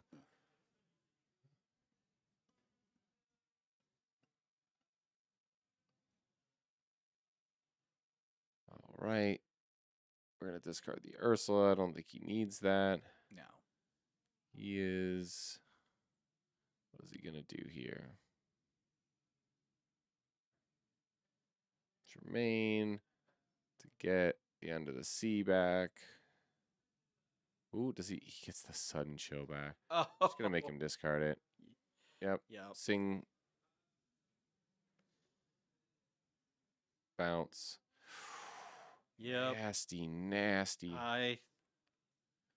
This is like, oh, he finds a got Finders Keepers. And Eddie like no. Popsicle, be able to draw. Bell off the pop and the Tipo. Play the bell. Play the Tipo. Yep. Get rid of that. Get rid of the Cusco. No. Okay. Wait, no trigger on the Cusco. Okay. Or on the Tipo. All right. He keeps a card in hand. Oh, another Muses drawn from Eddie. Yeah, this reminds me of the Emerald Steel like Zan deck we saw and Luke Wonderland in Seattle. Just an absolute lockout of the game, and this loop with the Lady Tremaine is incredibly brutal here. So he's gonna play the Lady Tremaine. He's Yep. gonna get an Under the Sea back, I assume, because he kind of needs it. Yep. He has no other, but that will really only answer one, right? strike a good match. 1, 2, discard another Muses. Okay, so he just says I don't need a third. That's fine. And see, I don't know. Don't play the Under the Sea here, right? You just use the other Muses trigger to bounce that Tipo. That's going to be the same effect as this Under the Sea, right? And then you aren't turning them sideways. You aren't. Yeah. I feel like that could have been played a little better by Eddie there, right? You just bounce the Tipo. Yeah. Oh, and he bounced his own Muses. Interesting. Rough. Quest for 1 to go to 19 and just says, okay, well, now you have to have all of it, right? And he doesn't even have the. I think this is just. Oh, he got another Under the Sea. But we don't have the Lost in the Woods. Do we have enough to play? Get the Lost in the Woods. Yeah. I don't think he has enough ink to be able. He has the ability to do it. So if he had kept that Muses on the board, but not with the resources he currently. So he keeps the Muses on the board, and then this turn he would be able to play the Tremaine, get the Lost in the Woods back, hard cast the Lost in the Woods, double sing, use both Muses to sing Under the Sea, and would get another lease on life. Because he has the key in hand. He did not. Oh, he has the key to in hand as well. But the problem is he doesn't have enough, I think, resources to do it all. Well, he would if he had kept the Muses on the board. Right. Yeah. But only 4 minutes and 35 seconds left. And we're going to go into game 3 here. And this is going to have to be a fast one. This is going to have to be the fastest game they've ever played. Go ahead and reset them down. This is going to be crazy. Someone bust out the chess clock. Speed Lorcana. 21 people hanging out, watching the stream for YouTube. We got 13 or so over on the Impact stream. If you're watching on the Impact Twitch stream, be sure to give them a follow. Sub with Prime if you've got it. I believe that's a thing. And definitely check out their website, impactgamingcenter.gg. They have singles. You can order them. I believe they ship. I don't think you have to come here in person. I do think they ship. But if you can also come here. Yes, if you are in the area, this place is insane. They've got it where you can go to a computer. Yep. And kiosk. They use a software platform. And you can order your cards, and then they'll just call your name when it's all ready. It is pretty nice here. It's called Binder POS or something like that. It's New Zealand. It's based. I believe they're partnered. Software. They're partnered with TCG Player, I believe. Oh, are they? TCG Player's website says, and one place, are you a store? Do you need software? Use this one. So they are at the very least recommended by TCG Player. It integrates very heavily with it. But they have an absurd amount of TCGs available here, as well as other products. Vince said it yesterday on our stream. They have Lego. He was very happy about that. Lego. Puzzles, Funko Pops, the little figurines that you paint. What are they? Miniatures. Miniatures. Yeah. There you go, miniatures. Just so much stuff. Absolutely worth checking this out if you're in the area. Room. Yeah, they have computer gaming as well. I'm pretty sure they have private rooms and stuff you can rent to you have a party or something like that. All kinds of stuff. So definitely check them out. And if you are on our YouTube and you're watching, you are contractually obligated to hit the like button. And if you are not already, you must subscribe. I don't make the rules. I just enforce them. So be sure to hit the like and the subscribe. And we are on to game 3. And if you don't, you're obligated to give us all your pricing. All of your pricing? Yeah. So it's cheaper. It's cheaper. They're at home watching. They're not, No, I'm just saying when they see us, they then have to give us all their pricing. But they're not getting any pricing because they're not here. They're not playing us at champs. They're watching from home, Vince. Jimmy's got pricing. Jimmy does have pricing. But I think Jimmy probably already liked and subscribed. Probably. Don't single out Jimmy here. This isn't hit. This isn't on him. Okay. I will single out whoever I would like to. Okay, especially if they're part of the heroes. All right. So turn one, pop bell from Brad. You love to see it. Turn one, Diablo from Eddie. I'm sure he's happy to see that as well. We see the Tipo come down. What are we? No, I am sad at that one. Brad puts the Peter Pan Shadow Finder into the Inkwell off the Tipo. His opponent doesn't know that, but he certainly opens him up to be vulnerable to a shift Diablo, which we, I guess, don't see, right? So maybe it's me. Maybe I'm wrong here. Maybe I'm the problem, me. But do we get non-foil promos for watching? So Brad inks the Finders Keepers. He's so scared to lose that, I think. Although I would still try and, you know, value that card, keep it in my hand if I could. But we see Quest come down from the bell and the Tipo, trying to go as fast as he can here. But yeah, maybe Brad is smarter than I, and he realized, you know what, Peter Pan Shadowfinder is not needed. He did not shift on turn 2. I can get to my Elsa just fine, and that will take care of a Diablo if needed. So we see the aerial come down for Eddie. Grab a Bruno off of that. Very nice, very nice. And then I imagine we will just ink him past here. He already inked, so we will just. Do you need this one? Do you want this one? Oh, okay.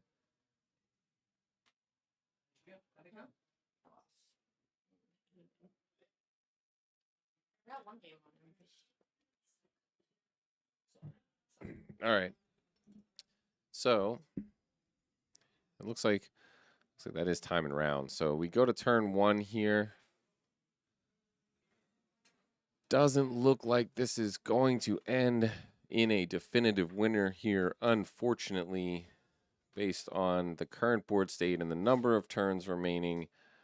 I believe that is time and round. I'm gonna do this thing here and check real quick. Yeah, time and round. Okay. All right. Well, ours isn't always synced exactly, so maybe maybe we were off by like a couple minutes, you know. We're almost exactly. We're close. We're close. We were exact. Exact. Okay. You watched it count down. All right. So pass the turn. Brad looking at here going to turn 3. He will get one more turn. He needs to fill the board with as much lore as humanly possible. 1, 2, 3, 4, 5 to go to 13. Right? 12. Sorry, to go to 12. Plays the bell down. You play the bell down. And then that puts him at 1, 2, 3, 4, 5, 6, 7 plus the goat in hand. He has the ability to win here if nothing is removed by Eddie. It does exist, but it is a singular opportunity, I believe. You play the bell. It's your only hope. He's doing the math. Can he figure it out? Play the bell. Oh, he shifts the bell. Moves the damage. 1, 2, 3, 4, 5, 6 to go to 13. So this line works as well. I was saying just play the bell regular and then quest everything. Same deal. We want to get to 12 or 13 here. We wanted to get to enough to be able to get to 20 next turn. And there's the end of the sea. And that's GG's. Oh, it's a tie. I mean, it's not GG's, it's just a tie. That's just a tie now. Brad could have gotten a 19 next turn and then would have done the goat to get to 20. But unfortunately, it won't matter. This is the last turn. Brad's final turn. He won't be able to get further than 14 with the goat. And it doesn't matter. And that's a tie. Yeah. We see round 2 end in a tie for Eddie and the mayor of Lorcana himself, Brad.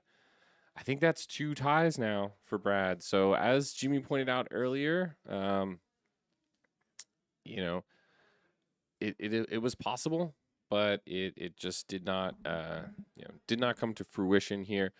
Chance and Tyler both didn't think it was possible. Technically, could have been possible. Could have been possible. He was on the precipice, but didn't get through. Don't do it, Eddie, for the content. Yeah, for the content. Unfortunately, Eddie did not want to get the loss on the day. I don't blame him for that. And a tie, again, tie is just mathematically better than a loss. I need to ask where Eddie got those dice so that we can. Literally, Vince, they're like black and white regular size dice. I don't think they're as big as maybe you think. They just look like regular size. No, they're. Just probably buy them on Amazon. They're actually pretty decent. I saw them on the table. Just buy them on Amazon They're though. nice It's like the most basic of dice. Okay, all right, thank you. For your, I'm just gonna saying. Ask somebody for it, and you're like, I don't ask. Go to.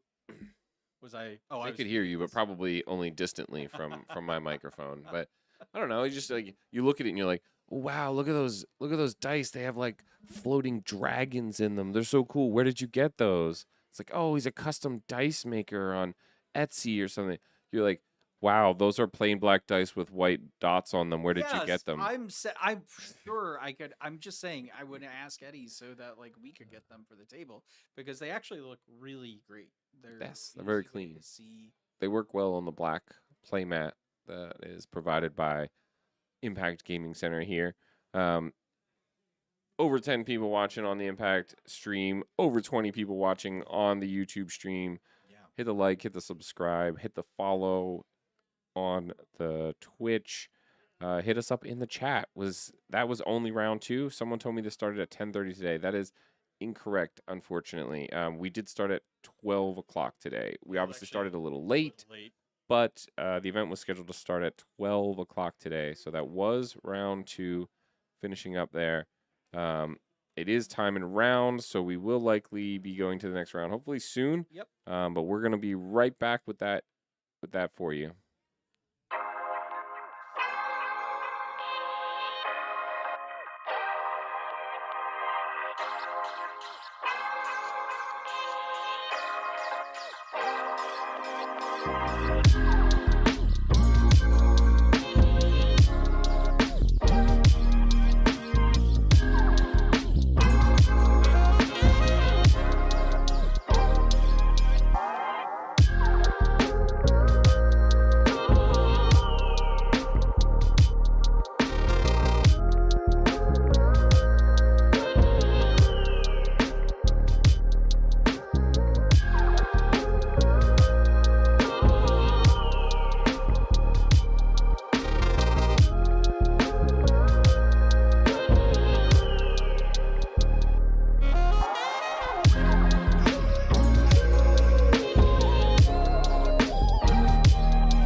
All right, we are here with round 3 of the Reign of Jafar set championship at Impact Gaming Center here in Fairview, Illinois. Heights. Fairview Heights, Illinois. You'll find it. Just Google it and you'll find it, I'm sure. But we have Tom versus Jared here. If you guys watched us yesterday, you saw Jared on stream, I believe at least once. He was in the top 8 there. I think we watched him play against Alex in the think top that's 4. right. I wasn't casting that, but I think Tom was, or somebody was. And Tom, you will remember from casting with us. He was the gracious host of yesterday's event. Really he put that whole thing on. A great event. We had such an amazing time. We are absolutely going to do it again in the future. I believe he and Jared are 2-0 on the day. They are table 2. We stole from table 2, so to answer though the question in chat, they're not using Melee. They are using their software for this. okay. Yeah, I've been trying to find it because I don't. I think still having some technical difficulties with Play Hub, right? Definitely having issues with the Play Hub. I don't know if they were also having issues with Melee, but the software we were using yesterday doesn't appear to be the. I can't seem to find it. We'll get that link at some point here.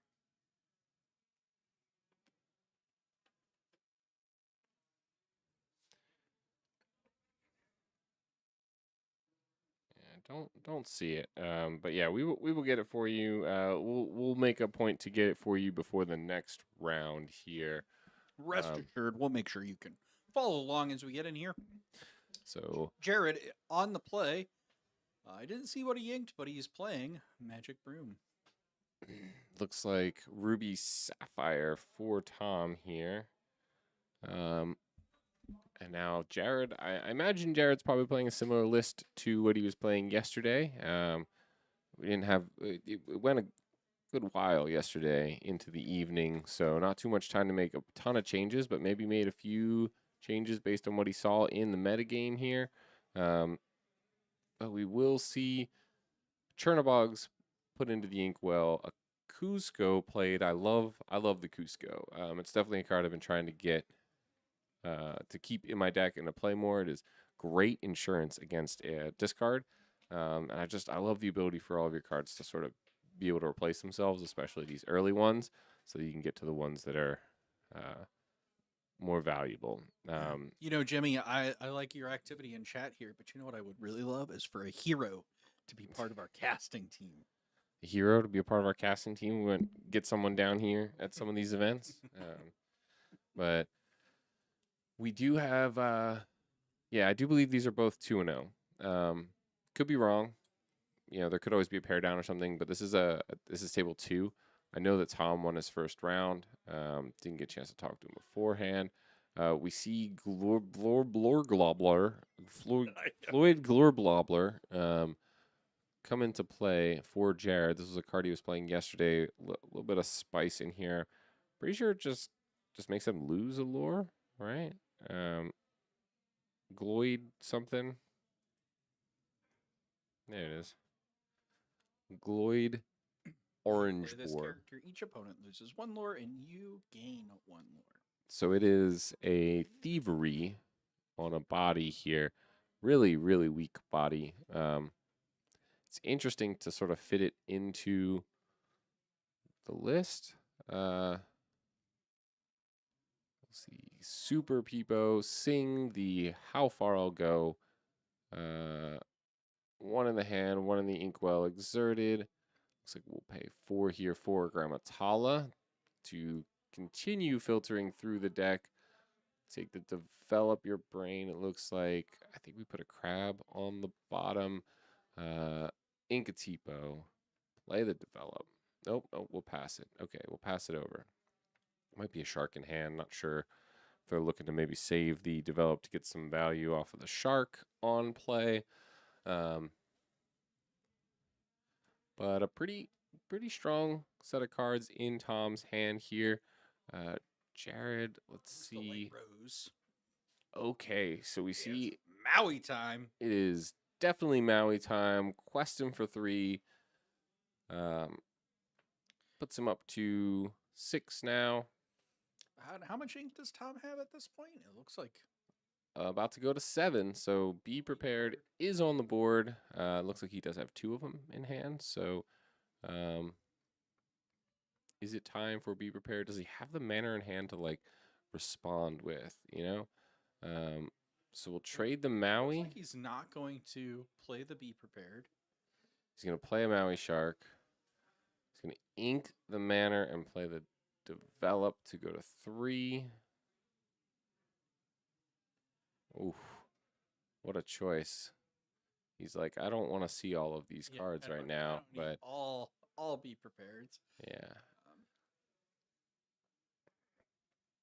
Ooh, the Lady Tremaine is going to be huge here for Jared. What a top deck. Oh. Wow.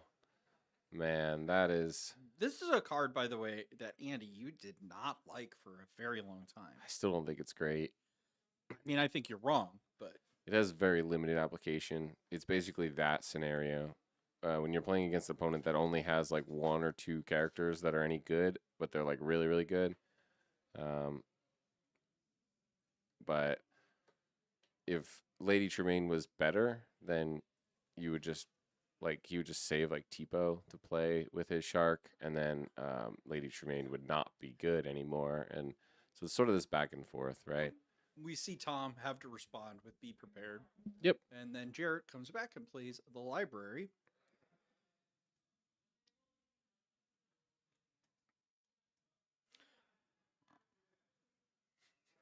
This is a card that I was really high on when Shimmering Skies came out.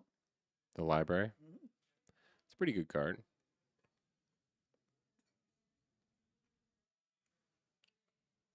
So what are we inking here? We ink the Grandma's Hollow. We play another Popsicle down. Draw another card. We get a Maui time here. So Maui will help clear out the library next turn. Do we think Jared plays Be Prepared here on that one singular Tamatoa? Nope, looks like he will not. He will play that. He will, I assume, put it into the library. Yep. Anything else to play? It doesn't look like it. It looks like just a Maui and double B preps in hand. Maui will definitely be helpful in the future when it comes to manners or other things that might get played. Yep. I'm going to take both of those out. So Jared will lose that extra card draw, I think, that he was hoping for with that Chernobog. So we see a develop and a vision in Tom's hand, and he's basically saying, I don't want to play these just to filter for my cards now. I want to know what I need to filter for, and I ideally want to play them while, I want to play them at a time that I have the shark on board. Sorry, that's what I was going to say here. I was a little confused as to what happened there. No. I mean, I think that makes sense, right? Because you want to play those actions to get that value from the shark, Absolutely. Especially when you've basically already have all the answers that you would want in your hand, as Tom does right now. Like, there's nothing actually, I think Tom necessarily wants to filter with. I actually think his harder choice is to determine what he wants to ink here, right? And so we see him gaining that lore off of the half shark, and he's gonna get a vision here. Pirate's Life. Pirate's Life is pretty big here. Yeah. Yep. And then you sing that with the Tamatoa. And you then have a 5 lore swing here. Yeah, pretty nice. Ink. Oh, and he could play the Develop as well.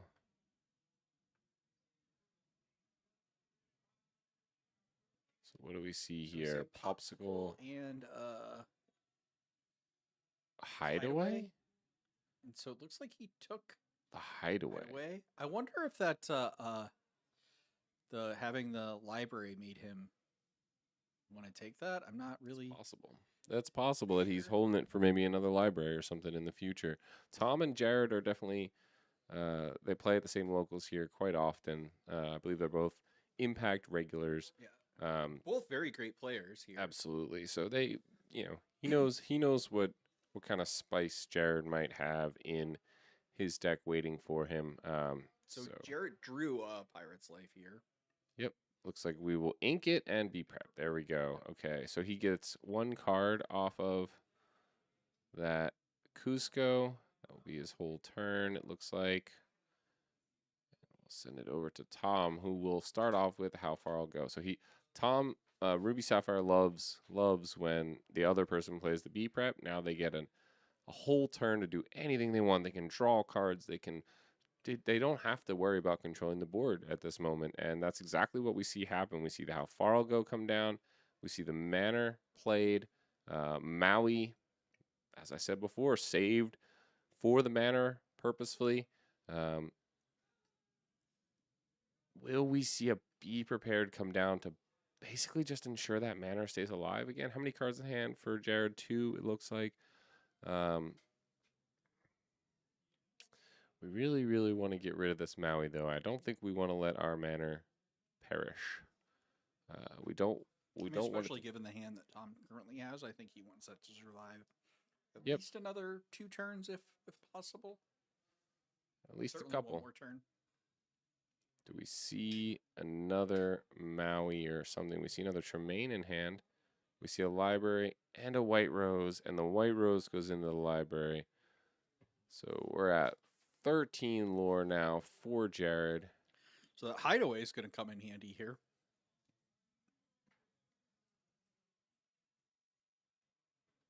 So 11 for Tom. Yes, the hideaway will get value here. We won't be able to remove the white rose, it looks like.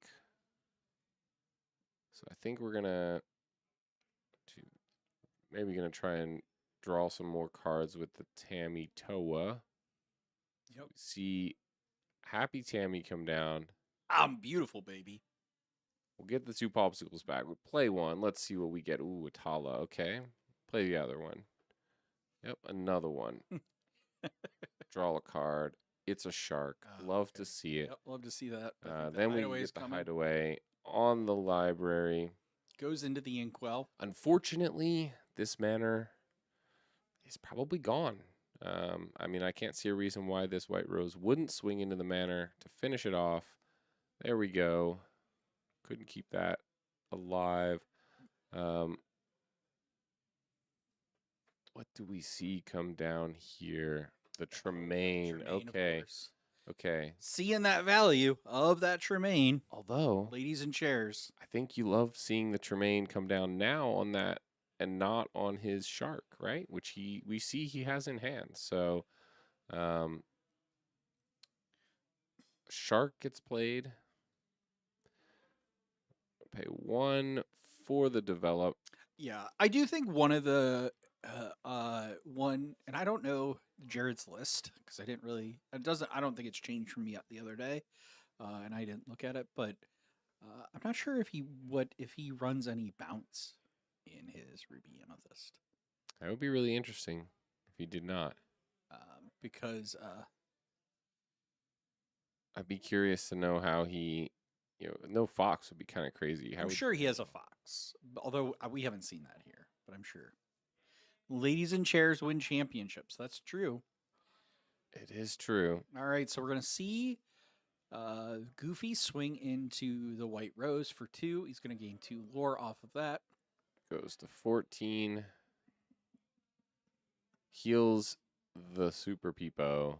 Passes the turn. I think we see this B prep come down from Jared again. We're gonna quest first. That's how we're gonna know that's Of coming. course. Yep. Quest for 6, or quest for 3 to go to 16. B prep. This is a tight race. This is a close match, and we have the ink to play the Chernobog's followers out as well. What do we have for Tom on his turn? I think we still have the big Sisu. I think that's what comes down right here. Yep. Yep. Clears that. We play 4. 4, how far I'll go. ink that, keep the other one, pass the turn. Do we have an answer for this big Sisu? This is going to get out of hand pretty Doesn't quickly. see like we have an answer, but he does have a crab. So we see the Cusco played. He's going to hold on to the crab, which I think that's the right decision here. Try and bait it out here. Visions. For 5. Oh, he's got it. I wonder if he takes the Hades. Yeah, you take the Hades for later. Yeah. Yep. And then I think at this point, I mean, the order of the cards doesn't matter. Yeah. I think it matters earlier, in my opinion. I think at this point, certain matchups it matters more, but yeah. Okay, so he's got a Pirate's Life. You take the dragon here. Oh, no, Pirate's Life. He takes the Pirate Life. Sorry. Yeah. That's a much better play here. Although the dragon and Sisu are. I think the dragon is good. Certainly, definitely I don't know that I would blame you for saying that, but I think the Pirate's Life is gonna be a better option here. Quest for 3. We're gonna go to 17 here. And basically Tom is threatening. No, he has enough. He's gonna play the Pirate's Life to go to 19.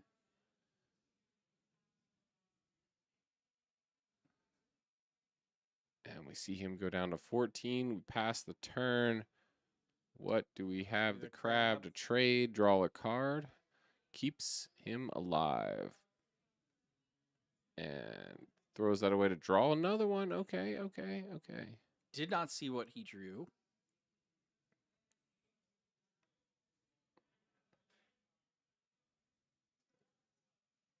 Yep. Tala. Ooh, a Maui or a Tammy. Is it a Tammy? I think Is it a Tammy or is it a Scrooge? Why would it be a Scrooge? Yeah, I don't know why it would be a Scrooge either. 6. Is it a Pirate's Life? No, it's not a Tammy. It's Tammy. 1, 2. So we're looking towards B prep or bust here. We get Tom finds another B prep. Yep. Oh, and he finds the shark, which means shark plus action just wins the game. And he looks like he might have enough ink for it next turn, so he just passes. Yep, he says okay. I don't think there's any way out of this besides his own Pirate's Life. Be prepared in hand. But does he also have a Pirate's Life? He got the B prep. He draws a card. I don't think it will be enough, though, because shark plus action just wins it. Yep. Tom draws here. Inks 1, 2, 3, 4, 5, 6 for the shark. And then 7 for B prep. 1, 2, 3, 4, 5, 6, 7 to B prep his own shark for the victory. Yep. Takes the win. Tom takes that down with his own B prep and takes game 1 of round 3 as we now, the players shuffle up and get ready for game 2. And Jared was on the play on that game.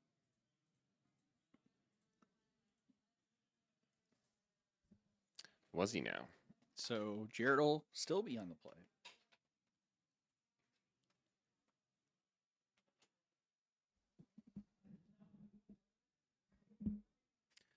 All right, so we're shuffling up here, going into game 2.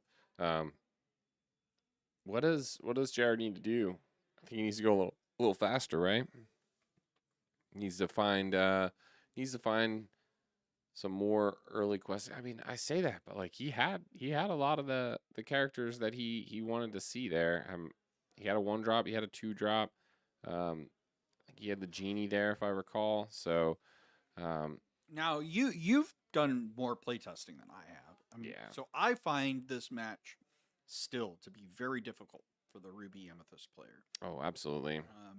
They just don't go fast enough these days. Yeah. Although Jared playing things like the White Rose, can definitely help with that. Playing the additional 1-drops. So in my Ruby Amethyst list, I typically just play. These days, I've been playing just the Chernobyls and the Diablo. So I've been skipping the Broom. However, it looks like he is playing the Broom in some capacity. So if he does have the full 12 suite there, then like a turn 1-drop, turn 2 1-drops is definitely an option. Like I said, the Instalore of the White Rose and the Goat are all very, very helpful. What is not helpful is those double brawls. Not going to do much for Jared. This is just going to be his ink for this game, I suspect.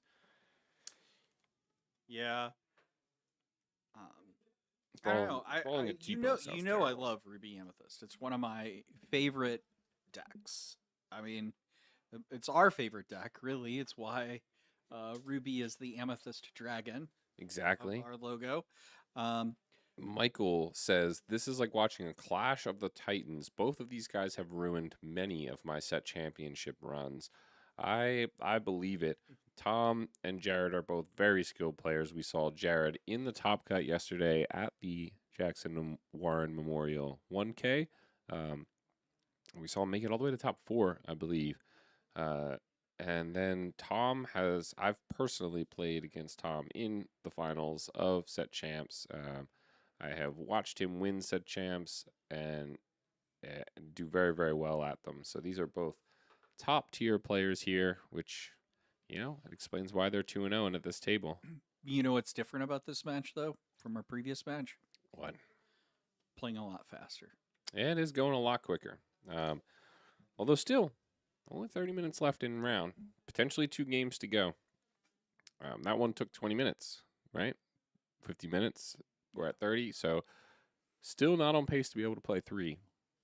But we'll see how it goes. See, this is what I was talking about. 1 drop, 2 1 drops. That is quick. That is the speed you want to go, and you want to just hope there is no super peepo. Do you think you would consider putting in Frenemy back in to your Ruby Mid Rider. Amethyst?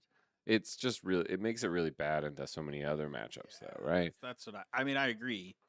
Um, But with the Ruby Sapphire becoming a little bit more prevalent, than That's we've seen, possible. I wonder if it's something you might consider if you know you're going into a Yeah, Ruby Sapphire the moment you put matchup. But Flynn back in your deck, though, is you end up running into Ruby Sapphire that has its own Flynn and PJs and Cogsworth and and Maximus's. Scrooge and Maximus, yeah. And then you have to fight Alex and his Maximus lore deck or maximum lore deck, I believe is what he dubbed it.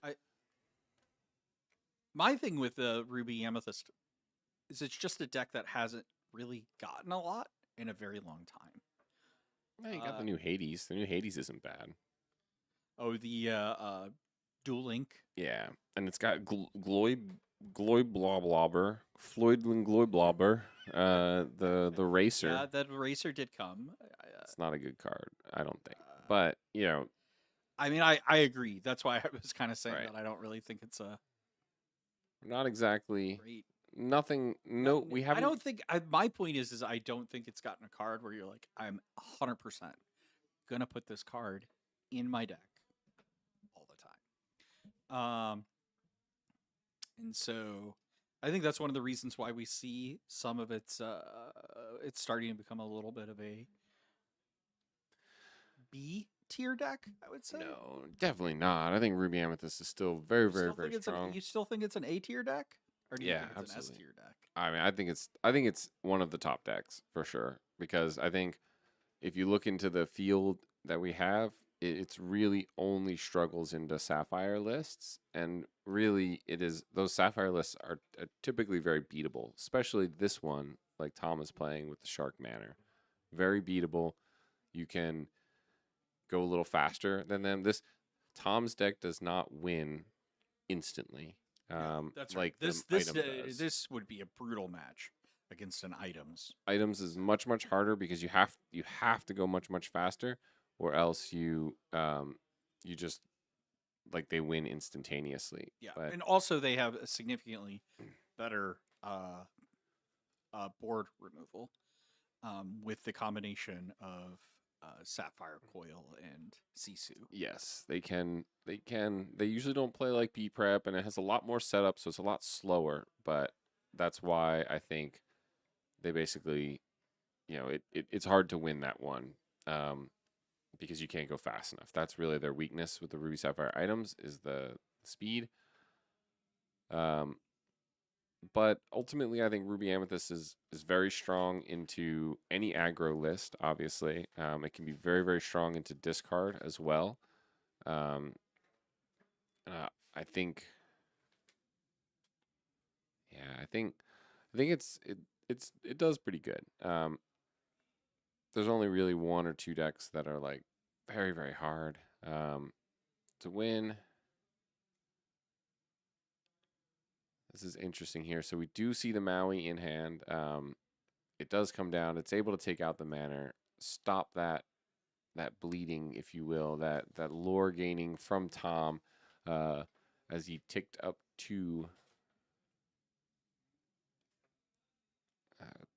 20 lore here. Okay, so we see the shark come down. The Maui will take out the Cusco. Question mark. Maybe would have traded the Mauis. Nah, he says no. I don't care.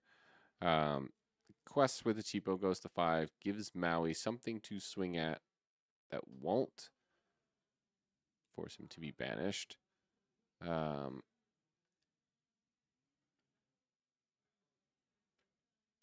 Interesting. So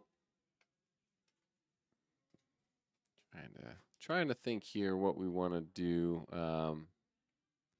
from Jared's side. We probably Play this White Rose. play the White Rose, get a lore. Running out of cards though. We probably want to draw some more cards. Can we like Hardcast of Friends? Do we have a Finder's Keeper somewhere?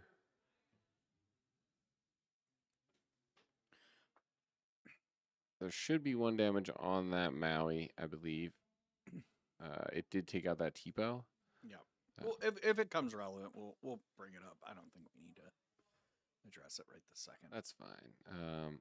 He's gonna Maui into the Maui. There we go. See? There we go. Hey, they got it. We'll sing a Pirate's Life. Ooh. I mean, a Pirate's Life. So that swing evens out. No, makes him take the lead. So Yeah. +3 to go to 8, and Well, Jared it's a 5 lore swing because he's got the Maui Half Shark on board. Oh, and we see the manor come down. That is brutal. But the top deck, Lady Tremaine from Jared. Oh my goodness. That is crazy. Ladies in chairs.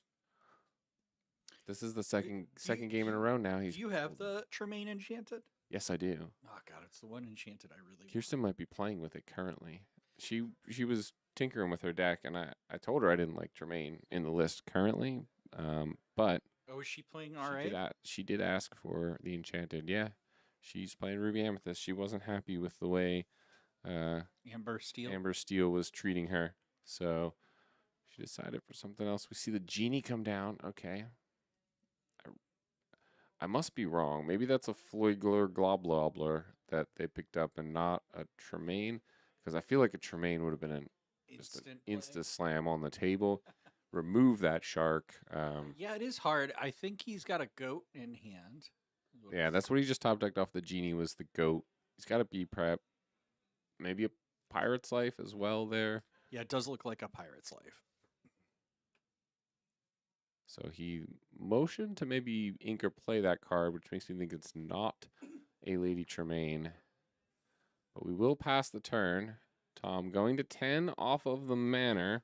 Manor's such a great card in a matchup like this. We do still need 4 more damage, minus what is on the board currently. Oh my goodness, another Manor.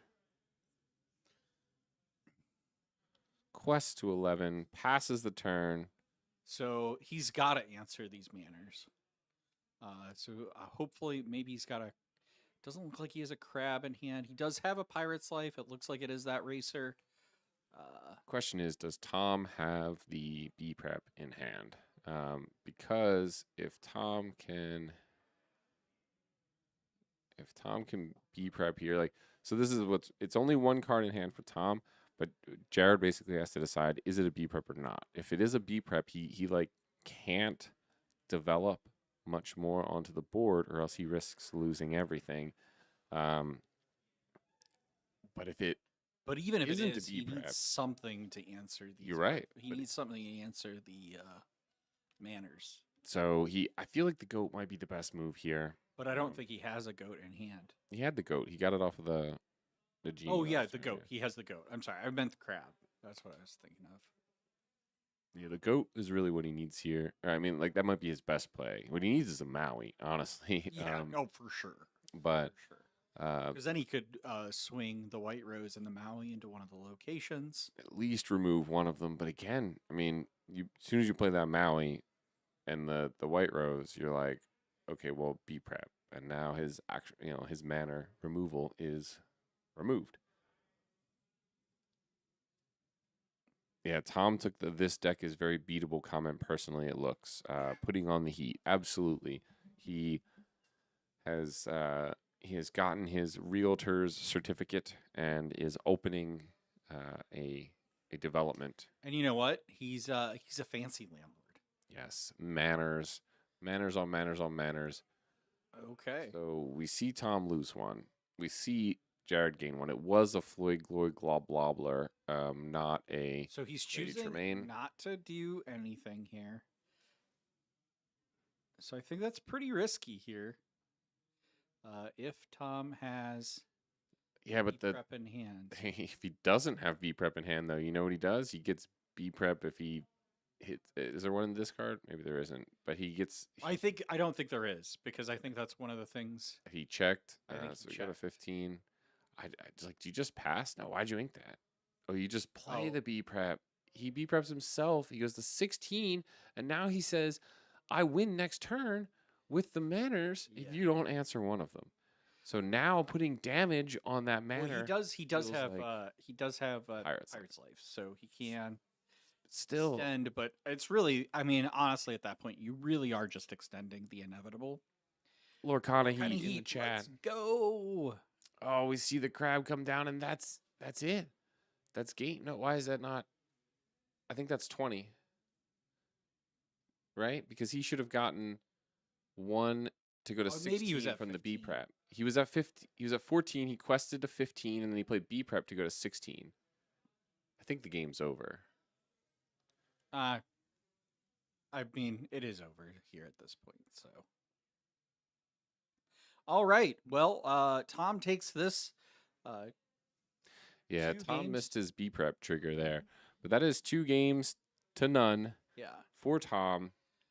And it looks like he will be 3-0, potentially IDing or going for that higher seed. We'll have to see. Yeah.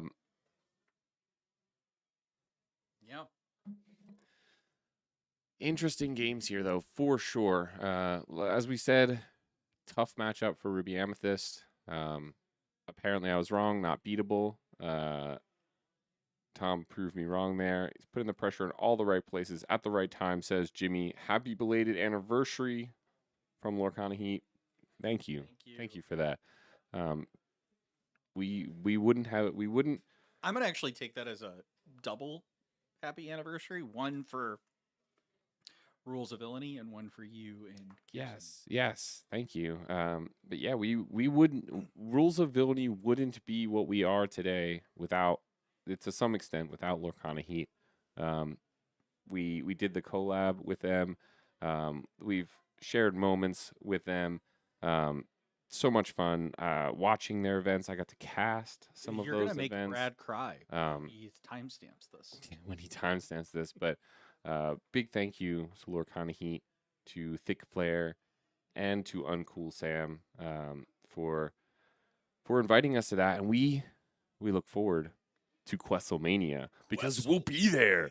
We'll be there. We're gonna win. Rules of Villainy is taking home that trophy. Saw the belt yesterday. Yes, Lorcana Heat. You guys would have loved the prize for yesterday's event. We had a championship belt. We'll try and get a picture at some point. I know it's on Impact Gaming's Facebook page. So if you look up Impact Gaming Center in Fairview Heights, Illinois, Alex, Lumineer of Fortune, another content creator, came all the way down from the Chicagoland area and took home that championship belt. He did. It was quite a day. With a lot of fun. Really spicy. Yes, the spiciest deck ever. Awesome. Lorcana Heat says, "Don't make us cry. Andy is coming back to cast for us for sure. RV future champs of Questlemania." Yes, that is not a question. There's no question mark needed. Rules of Villainy will take home Questlemania. We will. I have to We do will. better than I did last time though. Did you Well, cast it last time? Yes, yeah. I casted a couple, at least one of the games. I don't remember. I'll I know I I'll- watched all of them. I'll So have to it's do like, that next time. If there's a spot available, if there's an opening, we yes. can have priorities. Yeah, okay. There's no spots open then. I took them all.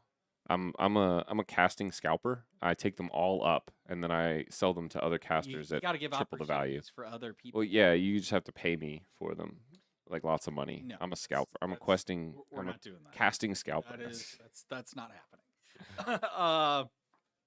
But yeah, You know what you can do once you lose at Questlemania, you can then cast the rest of Questlemania. So you'll still like feel like you're a part of it, right? yeah, that's true. That's true. It's like a nice participation prize. I'm joking. It's a nice participation. It's a lot like the shiny Thank you. Thank you. foils. Nice Disney shirt. Says Pooh Bear Spike. I appreciate it. This is one of my casting shirts. It's one of those Roosevelt shirts. Yeah, it is. I don't like giving them promotion because they don't sponsor us and they cost a whole lot of money. They do, And but I you need can- them to you- sponsor us so that I can afford them. Yeah, you can though. Usually get them on sale. There's one that I really want to get. There is a Ratatouille Yes. one that looks really sick. Don't get people's I want- hopes up though. They have very minimal sales out there. I did get this one on sale though. I will say that. I did get this one on sale. However, They don't have a lot of sales, but the one that I bought, have I to- got on sale. you have to. It's not one of those stores that just like constantly has No, sales. they You don't. have to keep an Well, eye out for it. And I will say, Um, generally speaking, when they do have sales, I have noticed that they have They're very mid- limited sizings. Yes, It's like you limited go and you're like, oh, let me get this. And it's like, no, it's like they have like Yep. 4X. And it's also like the sale makes it, I think, a reasonable price for the shirt. So it's not like it's a 100%. great deal for the 100%, shirt. But Come all right. on, you. coming in, Kirsten, how'd you do? You won 2-1 now. Yeah. All right, Kirsten is 2-1 on the day. We're gonna go take a quick break here. She's waving hi there. Thanks again, everyone, for watching. Be sure to like and subscribe. Stick around. We will be right back. Just over 10 minutes left in the round. Hopefully, we'll end a little early and get back to you quickly. And we'll be right back.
And now on our overhead, we can see that time and round has ended. We are moving on to round 4 here shortly.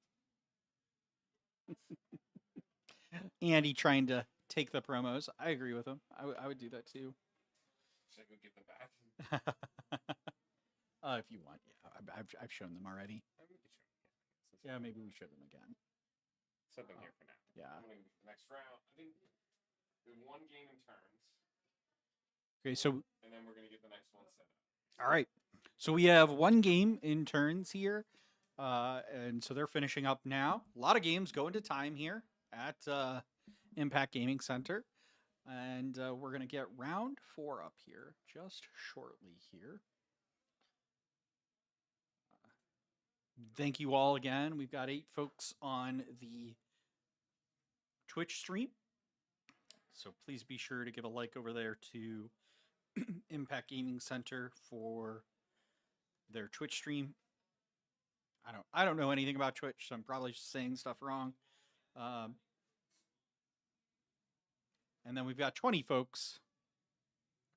Is it Brad again in turns? No. Brad actually, he won. He won this last round. So he is he has 1 win and 2 ties.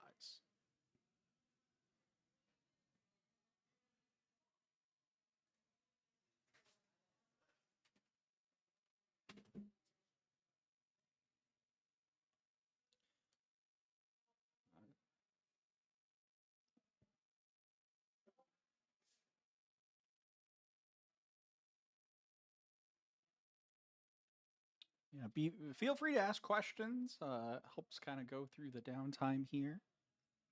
Actually, I have a question for all of you. What card do you want to see reprinted in of the first 4 sets in Fabled, which is coming out here in just a few short weeks? It'll be here before you know it.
All right, welcome back to Impact Gaming Center here in Fairview Heights, Illinois for Rules of Villainy, streaming of the Reign of Jafar set championship here.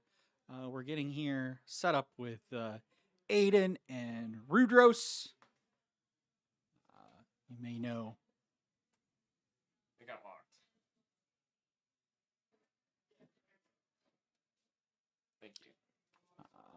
My scoring iPad got locked. We got timed out. So we are getting all set up, ready to go here. I'm pretty sure Aiden is still running the Ruby Sapphire from yesterday. At least a very similar deck, if not the same. I do not know what Rudros is running yet. Andy is back with some sneaky snacks. And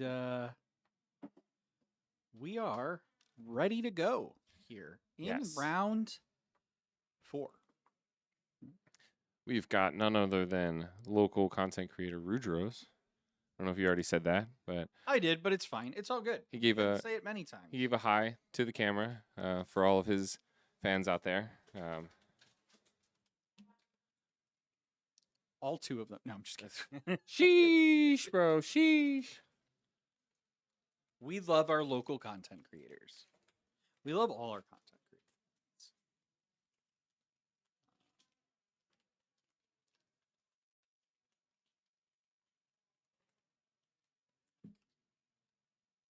Sorry if I'm making cookie wrapper noises. It's crinkly cookie wrapper. I think we pretty much know what Aiden's gonna be playing here. Ruby Sapphire. That is his classic ink combination. Let's see how good we were. How good are we? We're about 20 seconds off. It's okay. It's okay. It's all right. 20 seconds too long or short? Too long. So the round will actually end 20 seconds before their timer does. Yeah, okay, it does look like we are on Emerald? Emerald for sure.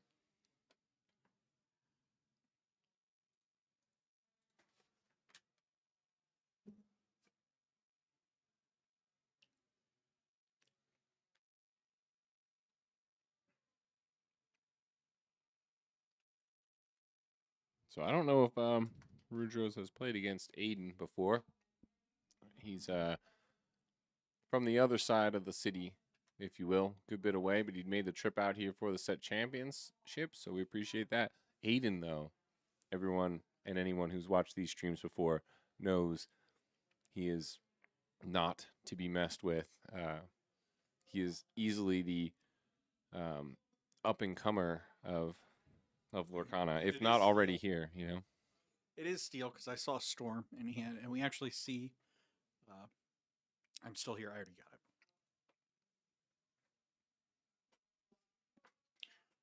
it. So Aiden inks a sail to play a sail.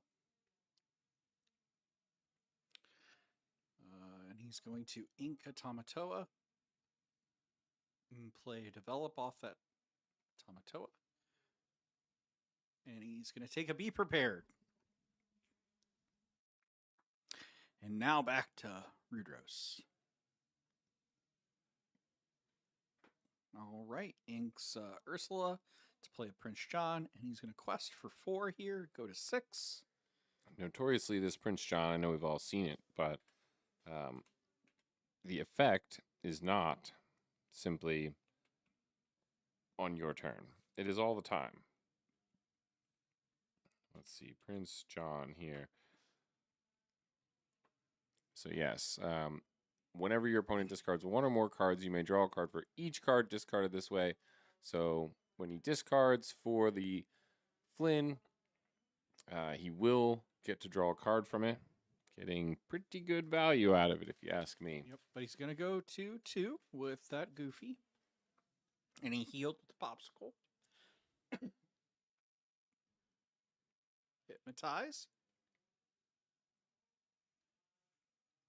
So Aiden has, I think, Just a few cards left in hand. Yeah. Gonna quest for 2. Go to 8.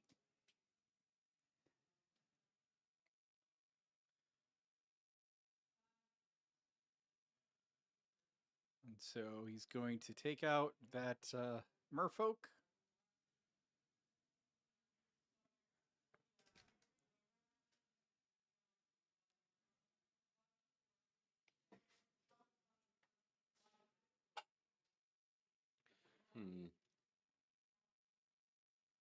Wow, that's a lot of cards in Rudrose's hand.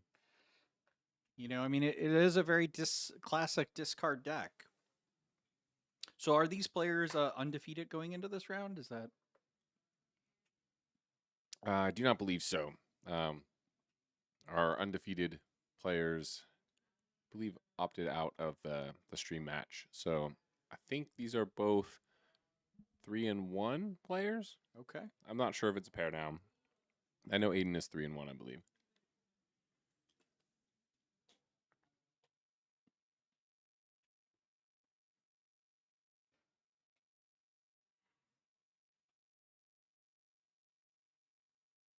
All right. So we see Aiden play a Tamatoa. And he brings back the Popsicle just to ink it. He is now at he now has the ability to swing in, get rid of something, and get the B prep back. Yeah. And play it immediately.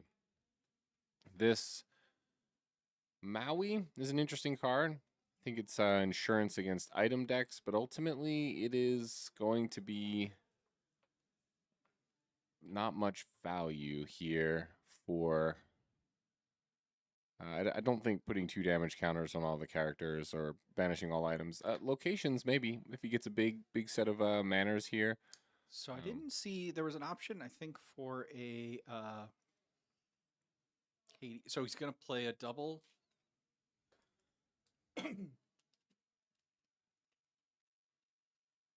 So he's going to quest for 1, go to 6.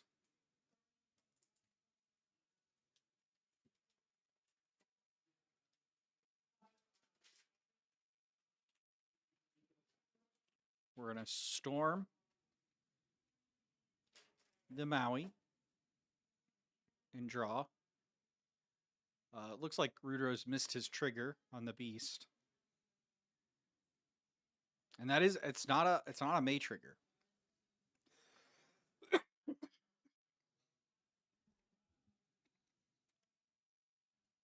Excuse me.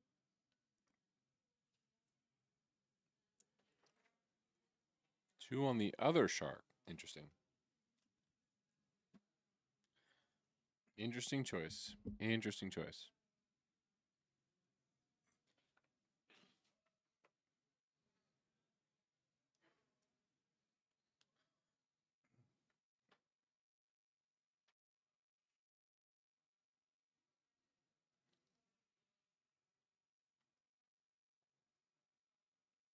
Questing for 2 with beast.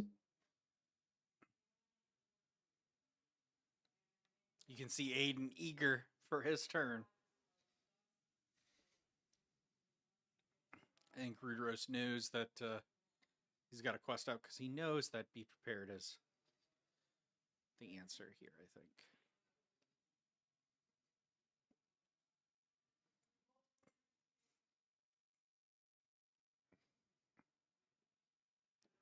Ooh, smart move getting the develop back first and taking out that Prince job.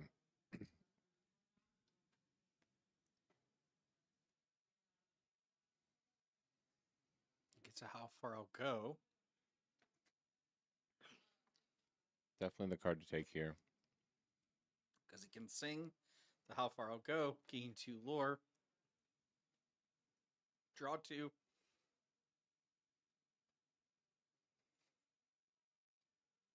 The hideaway has to go right into the. It's a vision. I think it's a vision and Oh, let it go.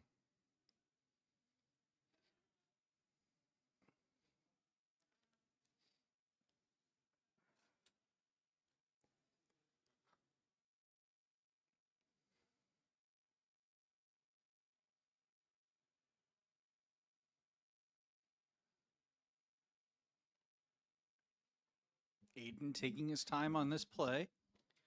We are so used to seeing Aiden play very, very quickly here.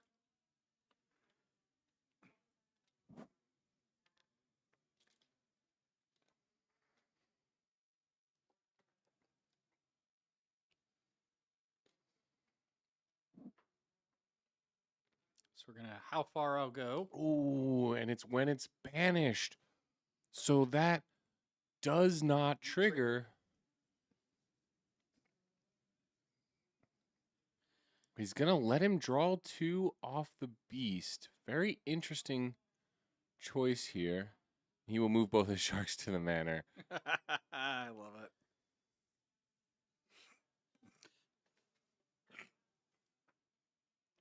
Excuse me. All right. So still plenty of cards in hand for Rudros. He's going to play what I believe is the 3rd Let the Storm Rage On. He has seen this game take out, finish off that Maui half shark. Then we will see a lot of ink exerted here. What is going to come down? Probably this Bruno would be my guess, or at least sing it. Sing the Bruno. Not a bad play. Prevents that be prepared. Yep. And then we see another Maui brought down. This Maui is something else. So it is threatening that manor, most likely. So those 2, the goof shouldn't be banished, right? I don't know. Did the goof had damage on it? Don't believe so.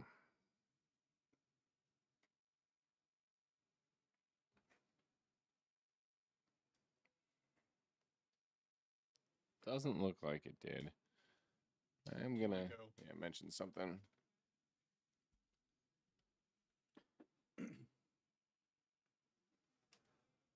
So place Pete to stop actions.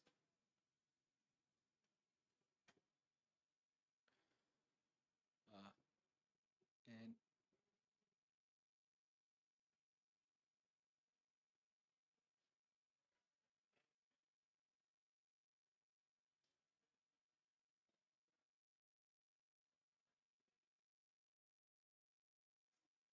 not exactly sure. We'll hear what happened just there in a second.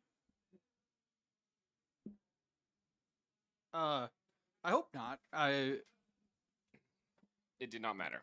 Oh, it didn't matter? Game was over. Because he was at 68, was at 16, and had 2 manners, and Rudros had to pass. He could not get rid of them.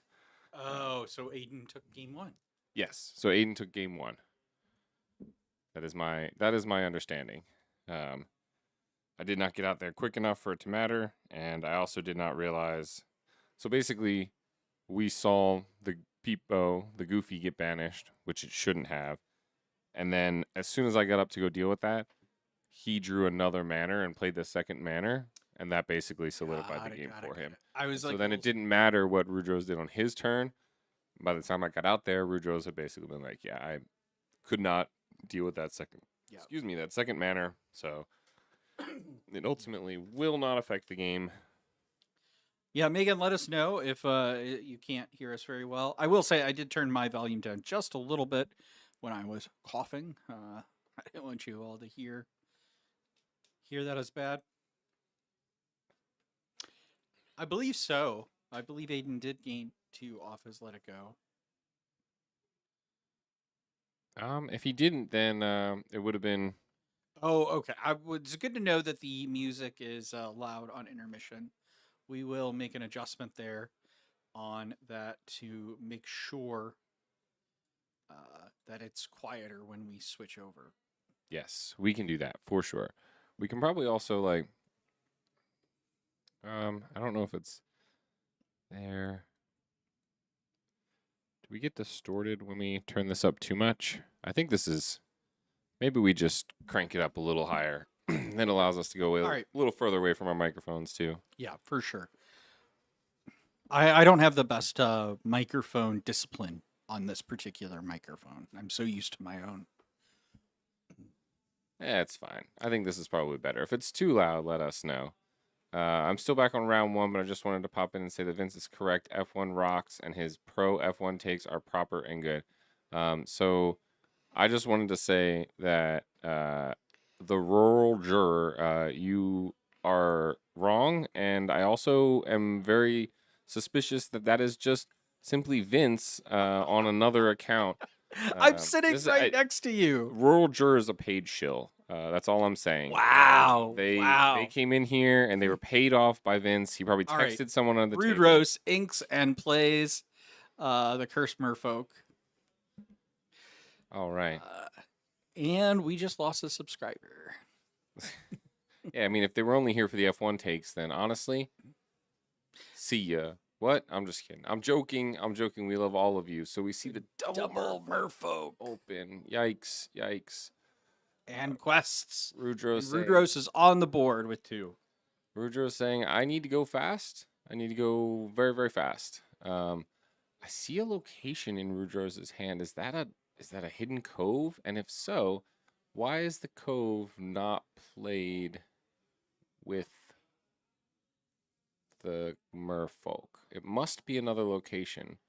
But I hope he doesn't play it because our cards don't show locations correctly. The overlay Yeah. is I figured it would have just been sideways and everyone watching could collectively like turn Their head. Yeah, yeah, yeah. I don't know. There's got to be a way to make that work, but locations aren't. You know the locations, Well, right? do I we? hope.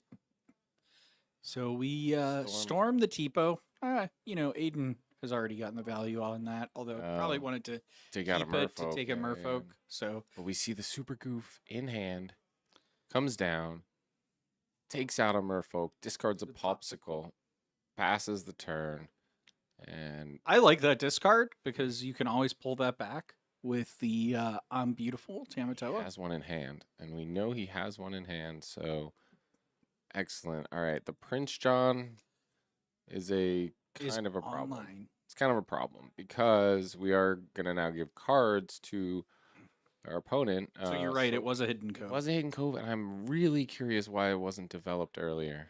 I honestly just think Rudros realized that he's got to go faster here. Yeah, but he had an extra ink on turn 2. He played just a single cursed merfolk. Oh, he did. Oh, interesting. Had the hidden cove. I wonder if he just wanted to keep it as ink for later, maybe valuing that card economy, thinking the cove doesn't really do much to help him here. We actually haven't even seen any Diablos, so I'm curious to know if he even runs the Diablo package. So I think Aiden's gonna take out the Curse Merfolk. I do think he had a How Far I'll Go in hand, so I wonder if he was like contemplating singing it, but I think this is the right choice. You can always sing it next turn. Assuming he is going to discard it. So he's going to discard that. Yeah. All right. He's going to get 2 lore to go to 4. Pass the turn. Fix his opponent's Prince John for him. Very kind. I think we are going to see this Hypnotize come down. Nope, the chip. Okay, we see the chip played. Discard of the Pirate's Life. Draw from the Prince John. Ink of the Ursula and a pass of the turn. Okay, so Aiden down to 2 cards left in hand. So he is going to play the Tamatoa. And he will quest for 1 with the Grammatala. Hopefully baiting out the chip to trade. Instead, we will see the Hypnotize throw that away. Kind of had to expect something like that was Yeah. coming, given the nature of this deck. Let's see, 3 more for a Diablo. So Diablo we gets do the have the Diablo Diablo. online now. So we do have the Diablo plan here.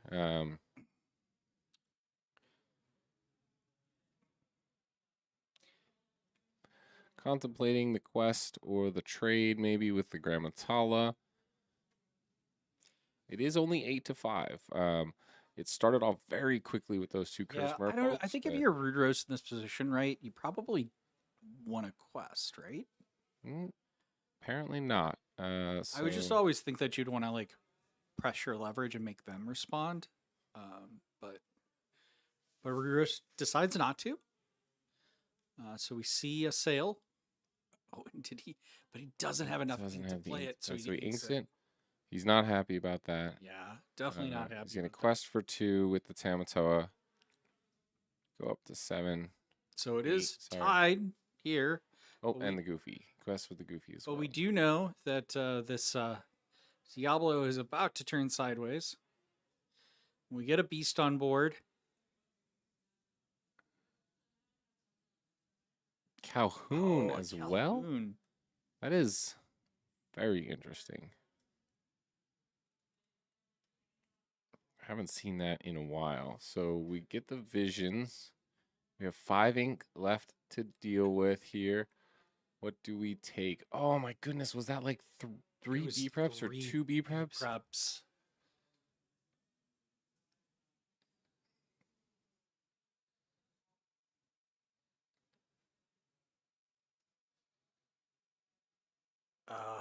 That's just so rough. He just passes the So turn. Okay. Ruderos will get 2 off the beast.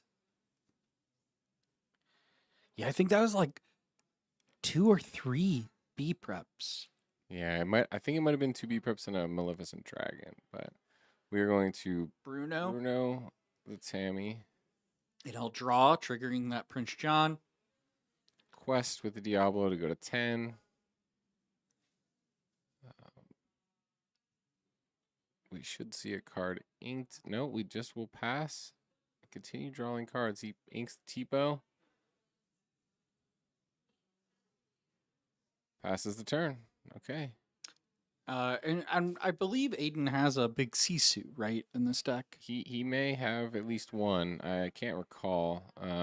Oh, so we see that Maui come down. Maui comes down. Quest for 2 with the Diablo. Ink the Well, Quest was Ursula. 1 with Diablo. Oh, quest for 1 with Diablo. You're right. How far I'll go.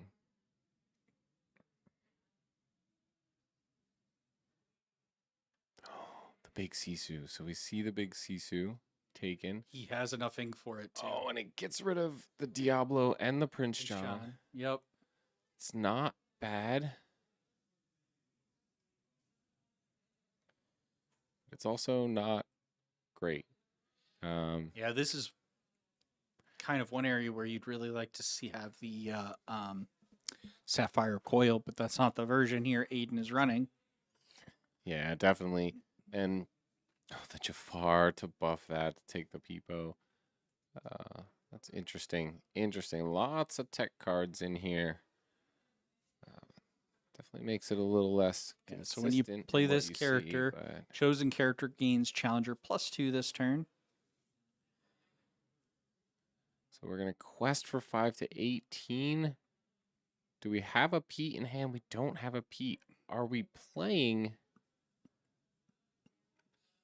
that many Pete's? Oh my gosh.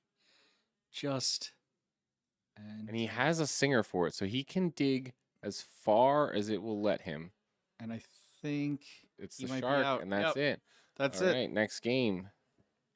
So Rude Roast will take game 2, and we're going to game 3 here. And I will just say, so we are already 2 games in here, and we've got already almost just under 30 minutes still. Aiden plays incredibly fast. Absolutely. Very skilled player as well. So we will see Aiden on the play for game 3. Man, what a match. Great matches we got here. Let's go ahead and reset the scores for everyone.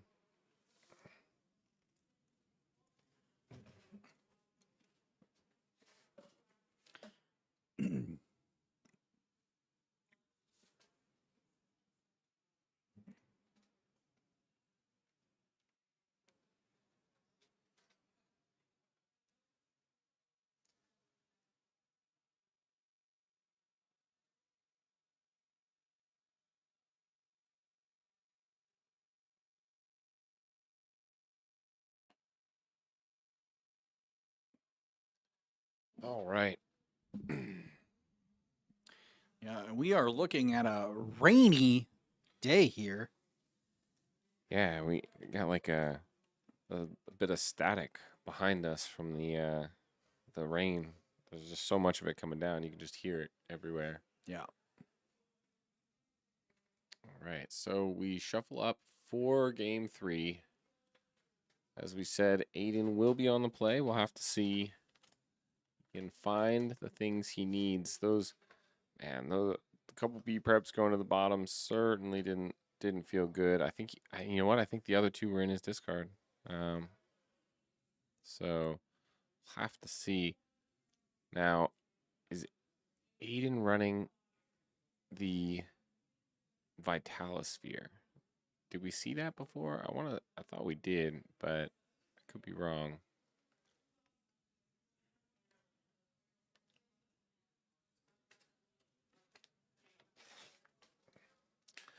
All right, so Rudro's looking to craft his opening hand here.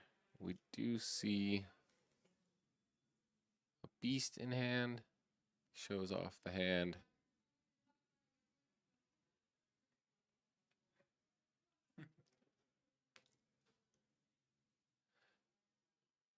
Oh, we can only see part of it.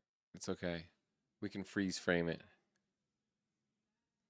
He knows he's going second, so he's going to opt to not show what he is altering just yet. I think he was considering keeping. Oh, what is he keeping? I don't know what he ended up keeping, but I thought it would have been Beast, but Beast may be a little too slow, especially without the morph. Not sure if he's playing the morph. He might have a one of. We are seeing a lot of tech cards in Rudros's deck. We are. It makes me wonder if he has, less than so many, like Pete's. We didn't see a Pete until the very end of game 1. So I didn't see Space Pete at all.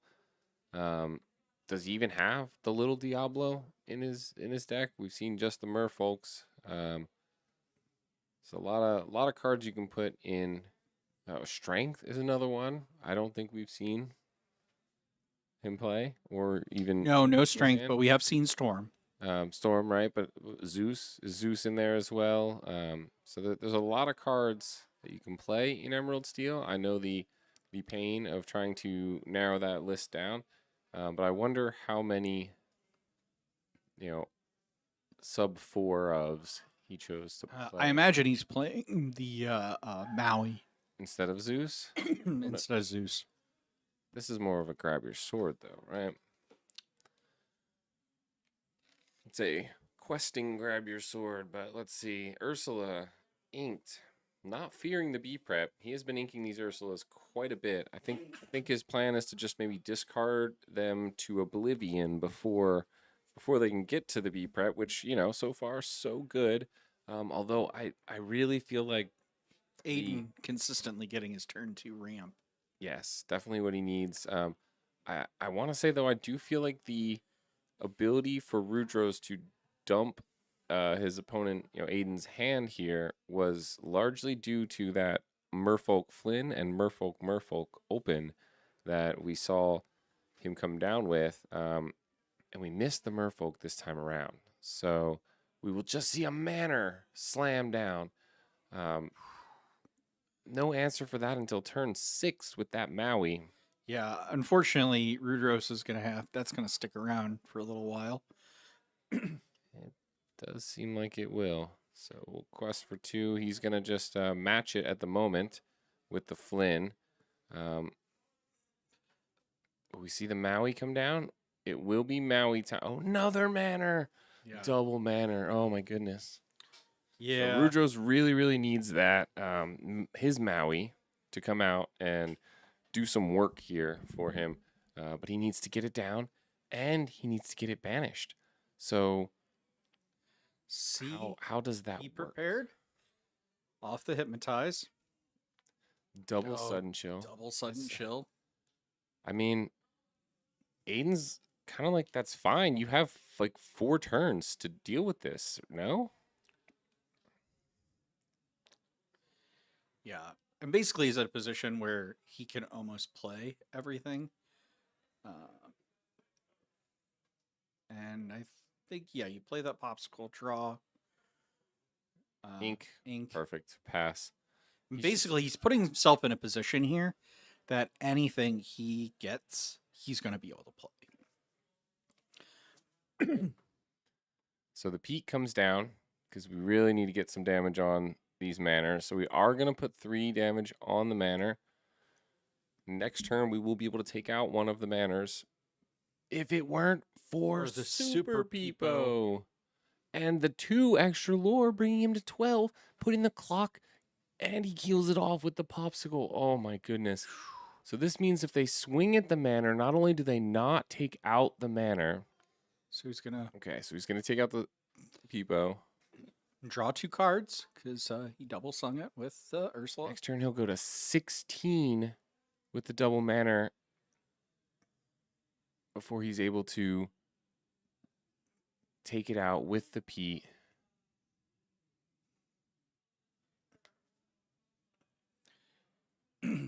Yeah, I just think Aiden has done a really great job here of basically putting Aiden on the clock here. Ooh, okay. All right. Wide. Okay. Top deck B prep is not possible because of Pete. It was a top deck. I wonder if it was a top deck B prep. He should be at 16, no? I believe so, yeah. He is at 16 here. Oh, we just need to update red score refresh. Red score refresh. Here we go. Let's do a blue score refresh too while we're at it, just in case. Blue score refresh. All right. Hey, I just want to make sure. Sometimes it's a little slow. We're putting Inkwell overlay to work. We are putting it to work. Chip. No. Oh, it was the top deck B prep. It was. He'll quest for 3 to go to 7.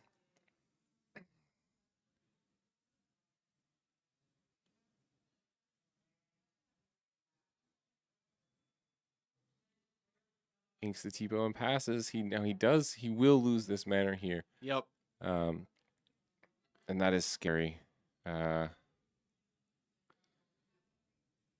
Yep. So those will take out, and he'll quest for 4 to go 11. 1, 2, 3, 4, Rudros 5, 6. creeping back in. But a Pirate's Life could win it. Pirate's Life does win it off the top. Does Rudros have removal for characters played by Aiden is a big question. If he gets a big Sisu, are we going to have any removal for that? 3,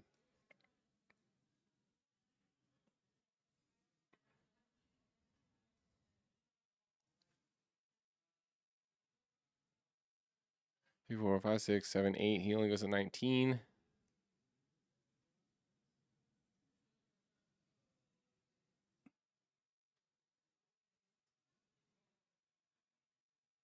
Three. Looking at 5 cards. Does he have to just hope there's no discard?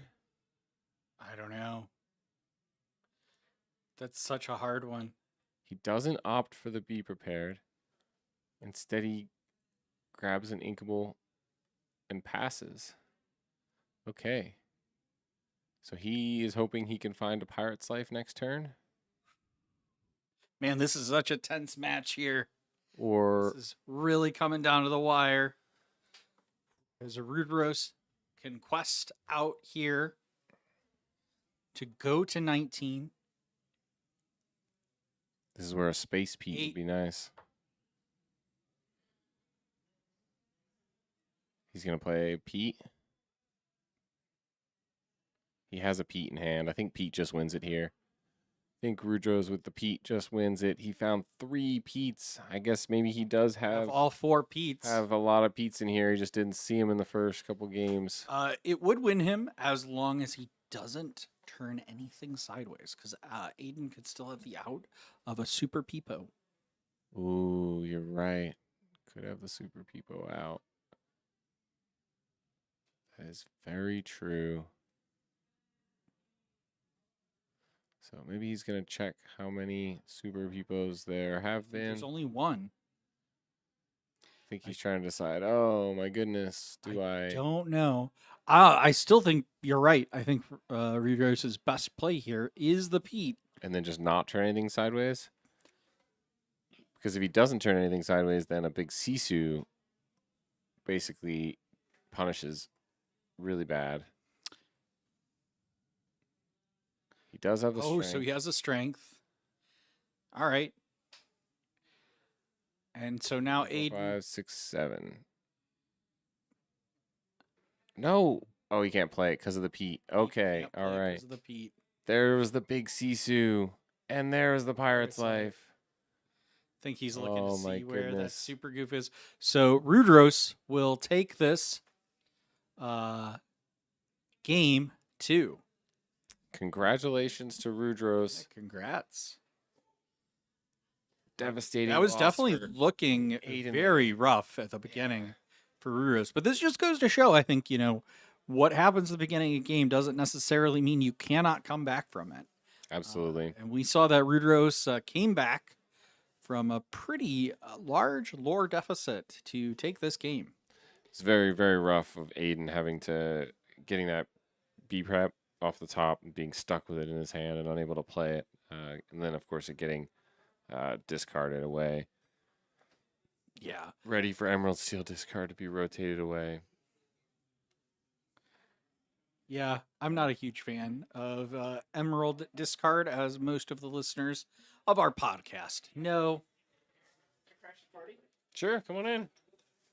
So, Hey, how's it going? We got Rudros here. Yeah, we can go.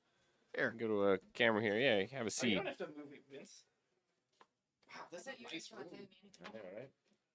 Oh yeah, why don't you stay here, Vince? I was going outside anyway. Kirsten wants me to go outside. Oh, okay. You hang out. So here, you don't need that. Do I need the headphones? Or? No. You want to hear yourself. But honestly, you really don't need them. Congratulations. Thank you. Oh, dude, I was sweating at the end. Sweating. Yeah. Like, dude, so like that last turn. Also, what a great setup in here.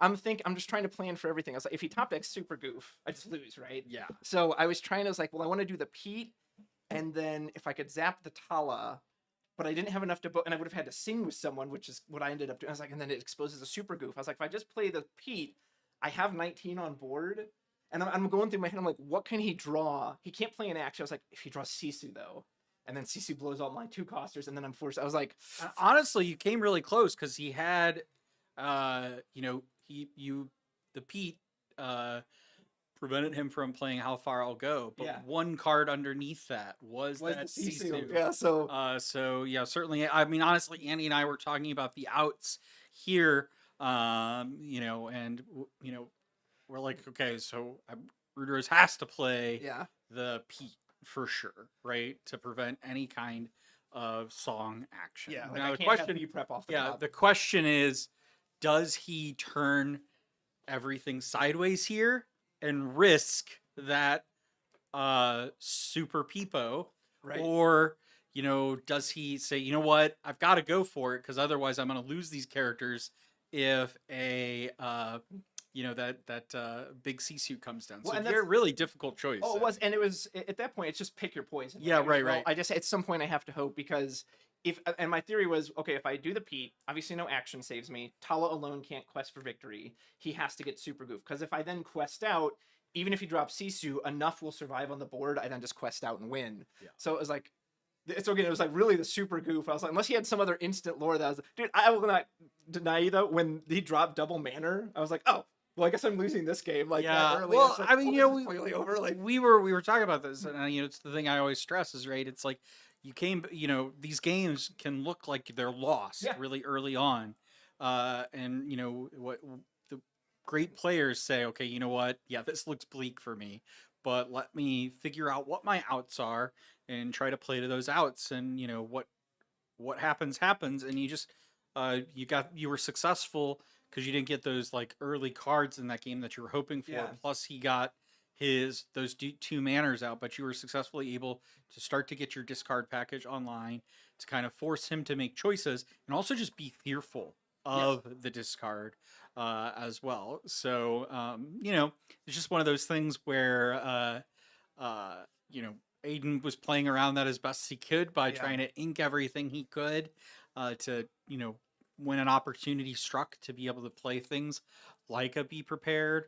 But yeah, you with that Pete, you shut down the option of be prepared, of Pirate's Life, right, Pirates. you Oh know, my gosh. and I mean any kind of like digging action Right. too, right? So Let him even keep sculpting. even that he didn't have enough ink though. So even if he had to hard cast how far will go, he still wouldn't have had Well, and that's why. And so if you're watching at home, and what Vince just said is 100% right. We're like looking and it looks like it's over. And I felt that too as a competitive player who's done this a lot. When those two manners dropped in my head, I had the thought, well, this is over. But then I had to go, okay, maybe it is, but let's just play it out anyway, because you never know. And sometimes, and then I was like, and I had the Pete and then the chip, enough 3-hitters. I was like, I can actually kind of start picking at these.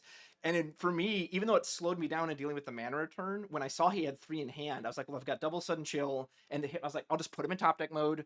Now he's forced to either immediately play everything, or as you saw, he's actually kind of subconsciously forced to ink because otherwise I rip the next one out of his hand, or he thinks I can. right. So yeah, that was. I mean, having that strength was clutch. I don't think we saw strength in any of the games that you had. So you had that card. Annie and I were questioning, like, does he have a strength and stuff? We were trying to figure out like the composition of your deck over here, because it seems like you have quite a few tech cards in your deck. I do. Here. You have that Jafar in particular.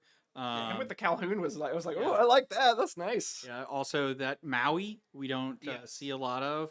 So if you're watching at home, if you're a red-blue player, and especially if you play collectors, I'm playing this deck to beat up on your deck because I was so sick of like Justin and all these people were playing the blue-red items. And my Ruby Amethyst just couldn't keep up with it. So I was like, you know what? That Maui banishes all. I don't even care if I win. I'm just going to play it to hate on these decks. And of course, discard. No one can play the game if you don't have a hand. So then, the Maui just says, all right. In the game he beat me, and I think it was game 1, and I had the Maui. I was like, is there a way I can banish my own Maui to blow that mana up? But I just didn't have it. So yeah. I mean, the smart thing that Aiden did is he was able to put that into your inkwell. I know, and it gets around it. It gets around that exit trigger. Around it, yeah. And so it's like but you did play it again. But yeah, what a comeback from a 1-game loss to go to 2 games. And so where does that put your record for the day? I think I'm 3-1 now. So 3-1. I won round 1. It was also red blue. It was the same thing. It was what they had so many early mana. I was like, well, I'm done. And maybe that helped in this match. I was like, well, wait a minute. I've done this once before today. Maybe I can pull it off again. Then I lost to a Steel Song. That was just miserable. That was, I kid you not, Vince, every time it was like, okay, I need to value the Ursula's, check for song, nothing there. Top deck the song, oh, play it. Just like, And then round 3 was like Amber, Emerald, like Under the Sea, discard, that one. And then obviously red blue with this one. So I think we saw a very like Amber, Emerald. Yeah, it was Eddie. He was on stream earlier. And he took down Brad on. Well, actually, I think that ended up in a tie. Yeah, they went into a tie. But it was a tough matchup. But yeah, you're also a local content creator. I Can you am. want to tell the folks here? We're both simulcasting not only on the Rules of Villainy YouTube, we're also on the Impact Gaming Twitch stream. Do you want to tell folks where they can go find you? Absolutely. You can see me at Rudros TCG. YouTube is my main platform, but I stream sometimes on Twitch as well. I'll do deck techs. I'll do probably set reviews of set championships, do card reviews. I was on the Lorecast with Ravensburger with the story team like a month or two ago. So, yeah, you can find me out there. I always love meeting new folks. And I'm hoping to come up, man. Someone gave me a great idea for like a Ruby Amethyst lore burn deck where you bring back Flynn, but then you play that new Prince John that's like a 5/5 on turn 3. It's like, ooh, so I may have to develop that and try to do it. But yeah, check me out there. Make sure you give some love to these guys if you haven't already. Not only do they put on a great stream, like, man, you should see Impact Games. Oh, it's What a phenomenal. thumbs up. Like, not only is it a great space to play in, just the setup they have. And as a content creator, I can tell you what a pain it is to lug computers and microphones and lighting, all that around. So the fact that they just have all of that is like big thumbs up for Yeah, me. it is Big thumbs up to you guys. super nice. We just brought our own headphones, and Andy brought a stream deck. Oh yeah. And so much easier to Right. do that this time around versus carrying like totes of I know. stuff Dude, around. if I lived out here, like if this was my local store, it would be like, hey, can I stream for you on Sundays? Like I'll show the locals, I'll give you guys the advertising, but just what a setup. Like, man, Yeah, it's I would love to see this. So phenomenal. Well, we're gonna go ahead and head to break with some advertisements, and we will be back here shortly. I think there's one more round of I think so. I think Swiss rounds, it's 5 rounds, yeah. and we're getting really close to top cut. So yeah, good luck to you, Thank my you. friend. Appreciate it. All right, take care. Thanks for letting me jump in.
It's because I changed the names. I'm just stupid. Go on, just go. Oh man. All right. All right, we are back here. I kept getting confused, so I wanted to clear them up. But anyway, we were right in here. We've seen one of these pairings already today, which was with Aiden, which was the last match here. So we've got Aiden back on the screen here with Ruby, Sapphire, and Cody. I think it's Blurple. Is it Blurple? I think it is Blurple.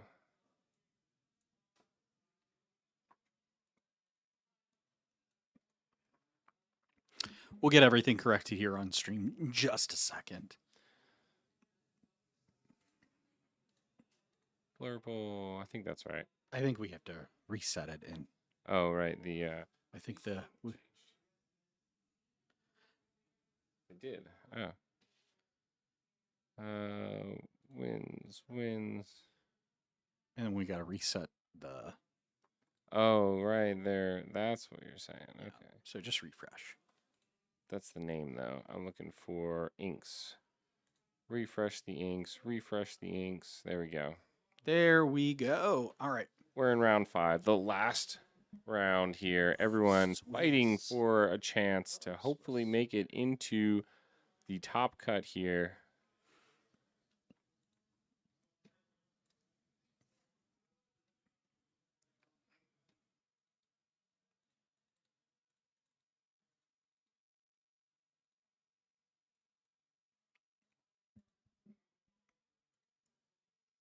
All right. Sorry, I'm just getting a few things set up here. All right. So Cody has Tipo and Bell on board. There's- And and as always, Aiden is getting his turn 2 ramp consistently. With that Tipo. So he's always has. He either has the Tipo or he has that sail. Turn 2. He makes it happen.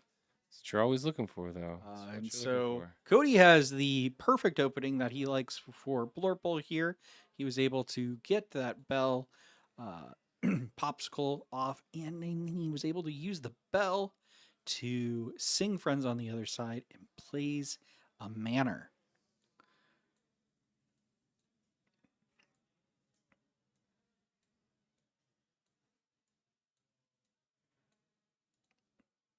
All right, good enough.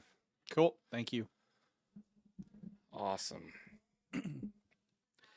So it's going to be, I think, a minute before Aiden can take care of this manor. Almost certainly. Blurple with the manners is kind of spicy and fun, in my opinion. So he got a manor, another card. I think he put the manor at the bottom of his deck. I'm not entirely sure what he took. But Cody will trigger the manor and go to 3.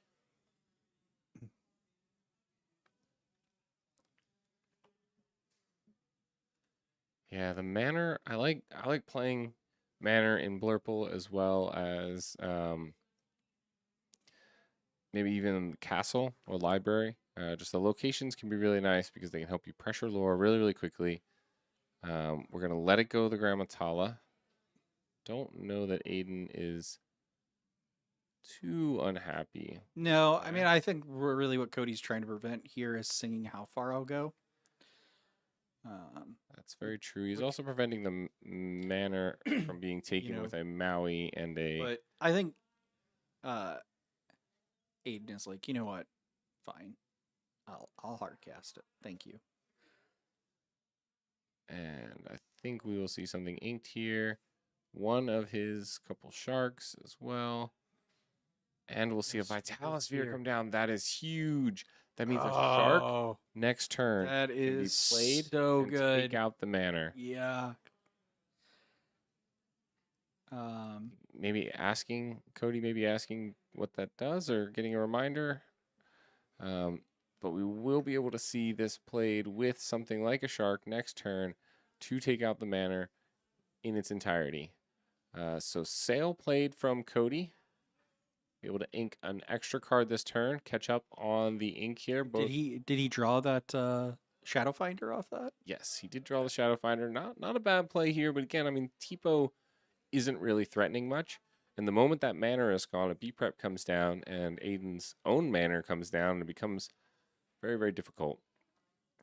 So we'll see what he opts to do here. We're gonna quest with the Tipo. He's still growing, and we're just gonna pass the turn. So we see the shark come down with the that Vitalosphere, Yep. clear the manor completely. And what do we have now? I know Cody was telling me Into the Unknown is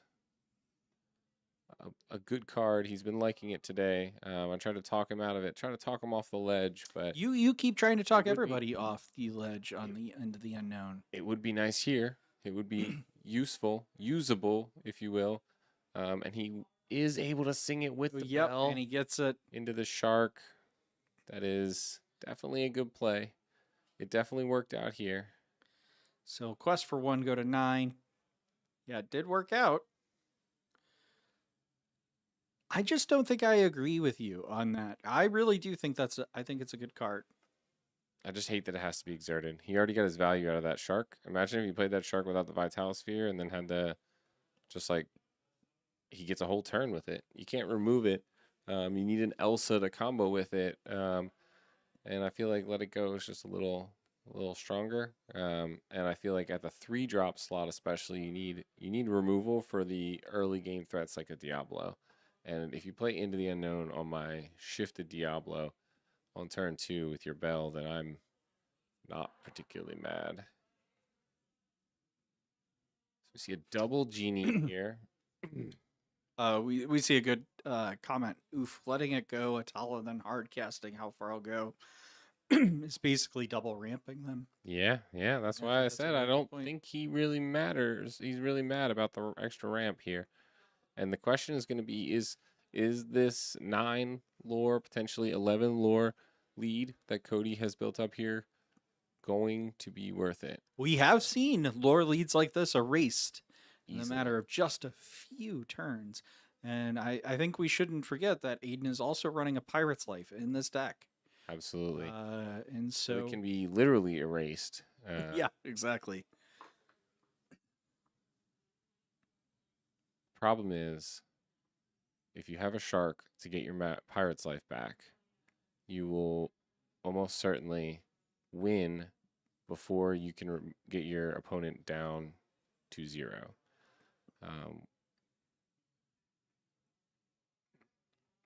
Is everything okay?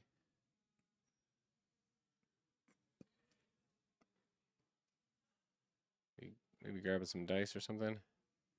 Not too sure. Anyway, We're back in the action. back in the action here. I think we see Maui, Super Peepo, and a Merlin's carpet bag in hand for Aiden. Cody looks like he's sitting on a Diablo, Big Elsa, Pan Shadow. I will say, I know this Elsa finds its way in a lot of these decks. I'm not a huge fan of it. 3 to go to 16. So B prep is king here.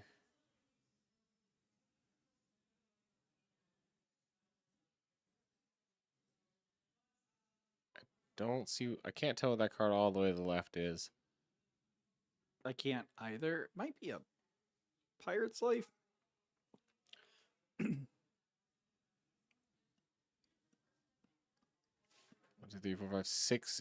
He just wins here without. Okay, so the Super Peepo allows the Tipo to go down, puts Aiden on the board, stops Win from being acquired here, but Cody will be able to go to 19. Does he have a goat or any sort of instant lore in his hand or in his deck, really? I don't see.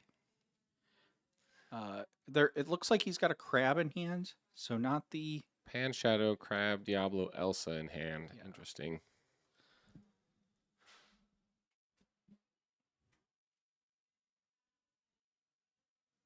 Okay. So I'm not sure what we're taking out with these Elsas here. Putting 2 on the super goof. Okay. I mean, it's something. We play this to finish the super goof. Okay. Cody really respecting the super goof there, even though his opponent is only at 3 lore. And Cody now goes up to 19. And now we're back in Aiden's court here. So we see the visions Vision. played. He does. He has it. He's got the B So prepared. he has the B prep, but he takes the big Sisu instead because he can trade the Elsa. That wipes everything but the big Elsa, which Elsa. he can trade with he can take out with the Maleficent, clearing his board and keeping his intact at Wow! the same time. What a great play! Ink carpet bag to get the popsicle back for next turn. Save you some. Get that ink efficiency there. Absolutely. Oh, look Quest at for that. 2 with the Hades. And we go to 5, and now it starts. Is there a way to get that one last all Cody lore? needs is to find this goat. If he has it, if he even plays it, and that's before a pirate's life is found, right? So we see the Diablo come down, we see the big bell come down. Can we move damage? Can we move opponent's damage with the bell? I think that might be what he's considering here.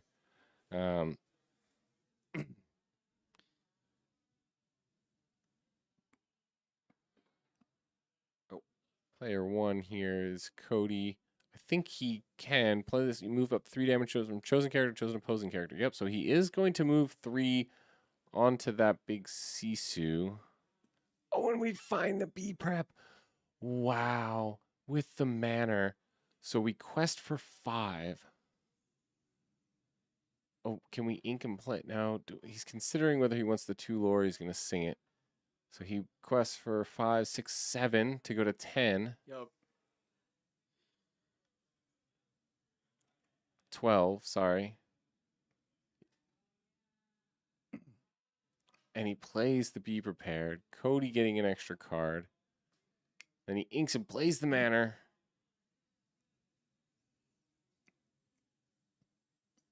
Again, just looking for a card, like any lore. Cody just needs 1 lore to stick on the board. Lore. He's so close. So basically, Aiden needs an answer every single time. So he's going to go to 14 here.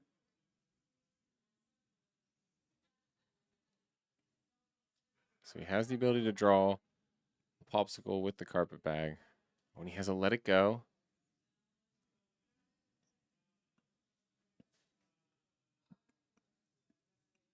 He finds the B prep. And he can ink to have enough for B prep. Oh my goodness. Wow. Holy smokes. What a Wow.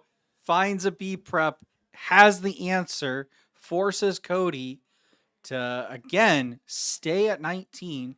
So Aiden will go to 16 on his next turn.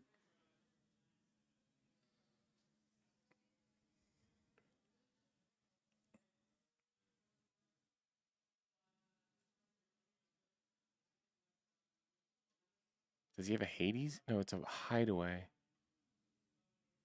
Oh, it's a The pirate's life. To go to 18. And that puts Cody down to 17. Let's update these scores for them. Cody at 17. Aiden at 18, I believe. Oh my goodness. That is... He doesn't. He has a fox in the end, but he doesn't have enough. Oh, Cody it's only extends, 7. No. and Aiden takes game 1 of round 5. Absolutely crazy. Wow, coming back from such a lore deficit. We said it. We said it at the beginning. Let me get this back before we forget, since it's about to end. All right. Should we show him one more time? Sure, we'll show it one more time before we before we go here, we'll go to our pack cam and show off these promos. Everyone who played today should be getting one of these Jafar promo cards, and anyone who makes the top 8 will be getting one of these gorgeous Jafar Enchanted promos. Big thank you to Impact for hosting the event. Big thank you to Ravensburger for setting these up for people to be able to do. Yep. I don't know what Aiden's record is. I think it might be 4-1. I can find out actually. Hold on. I have the ability to do that. I have the power. Aiden is currently at. Oh, he is at 2-2. So this will bring him to 3-2 if he can win. So would that give him enough to potentially make it, or would he bubble based on breakers? He needs some help.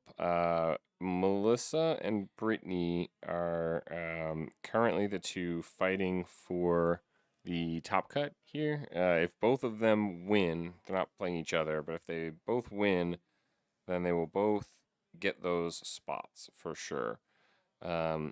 If either of them loses, that will allow potentially Aiden or Kirsten or Ron or Cody or Brad. No, not Brad. He tied. Never mind. Get out of here, Brad. Not you. A number of people here: Alex, Ron, Cody, Amir, and Kirsten all have a potential chance to jump in there. Yeah. So who's all in top cut then so far? So Tom is guaranteed. Andy, Grapes Andy is guaranteed. Grapes Kristen is guaranteed.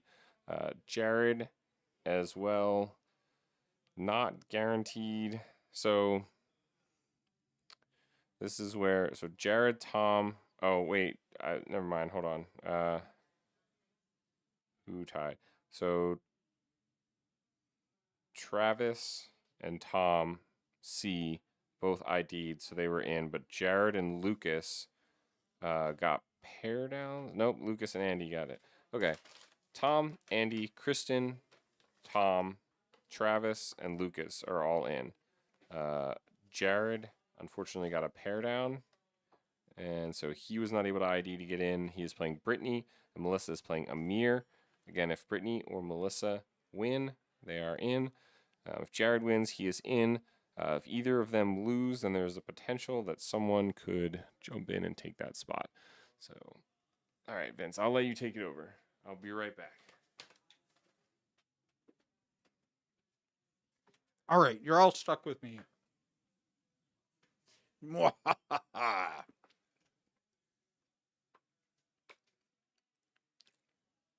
All right, so we see Aiden, as always, getting that turn 2 ramp, which is just super critical to be able to play some of these larger characters that Ruby Sapphire have in the leader game to control the board. And we see Cody ink a fox.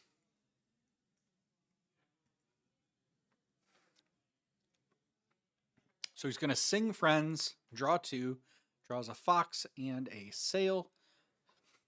Might think about playing the sail here, actually, just to get more ramp. So he will be able to ink an extra card here.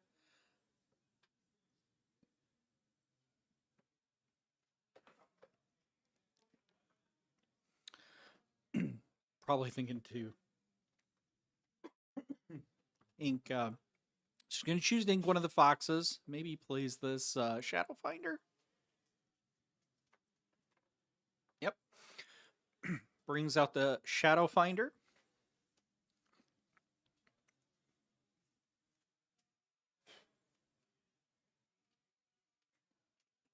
So we see Aiden ink a Tipo hard cast.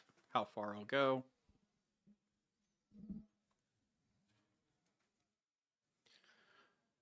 I've been looking. So, all right. don't believe any of the other games have finished or Oh, been right. reported. Cody develops a manor on his board. Quest for 2. We are on the board now.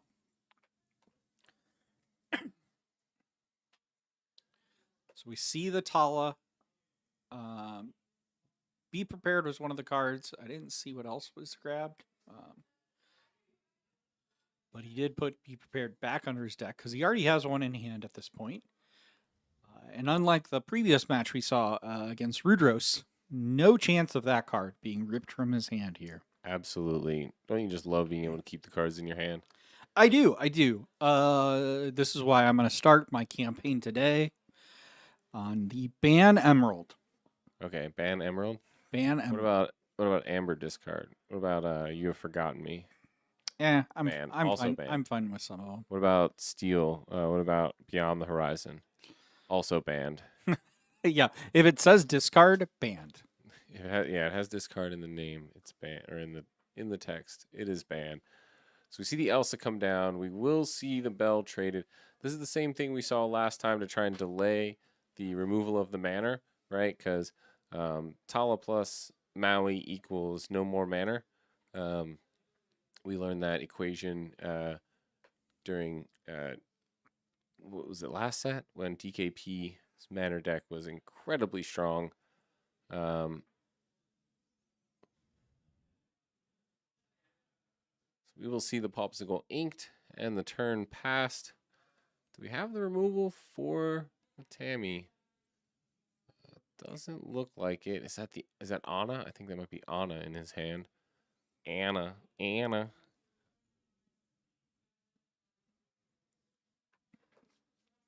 So we are at 7-0 here. We're getting to a point. I mean, 7 ink in the inkwell, 4 Aiden, a fistful of cards here.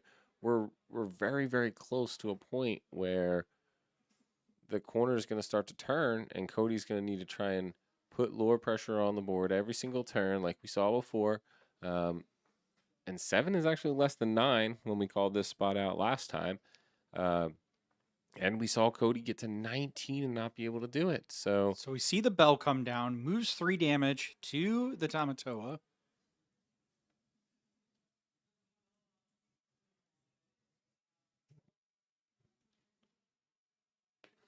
we'll Looks see. like we're going to quest for 2, go to 9. Excuse me. Turn here. So do we have the Maui time?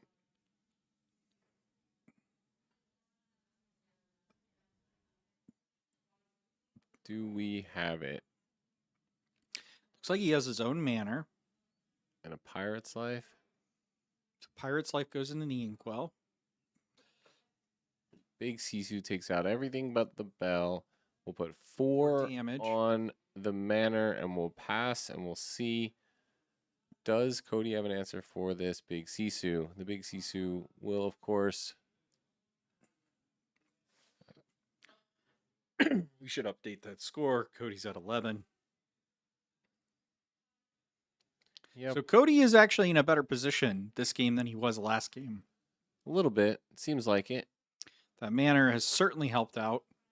It has survived longer than last game by about 2 lore, actually. So see the Diablo come down. We'll see Into the Unknown. Send the Tammy into the inkwell. He did his job. It's fine. Still won't save the manor. Quest for 2 to go to 13. Yep, the manor will be gone. So do we see? We kind of want to see the Bell get removed here also. So Super Goofy in hand.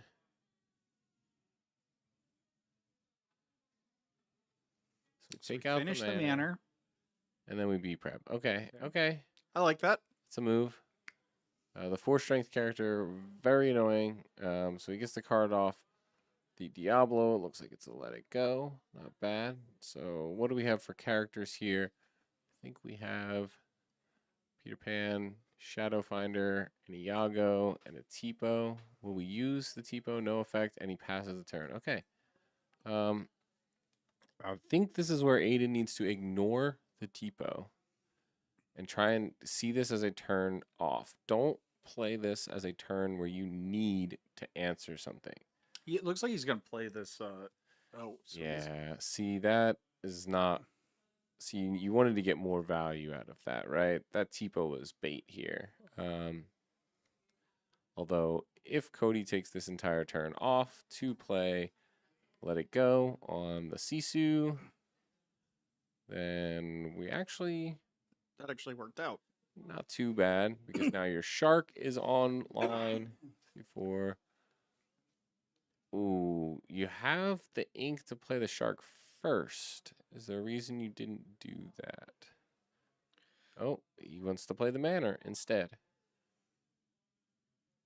Maybe that is the choice. Okay. So we see a Maui. We now are on board with Aiden with 2. This is all it takes. It's all it takes is just a couple lore per turn. Tick, tick, tick. I mean, we saw Cody hanging on at 19. Shark. Pirate's Life. Now we have a +3, 5 -2. or swing. So Aiden will go to 5. Cody, you'll go to 11.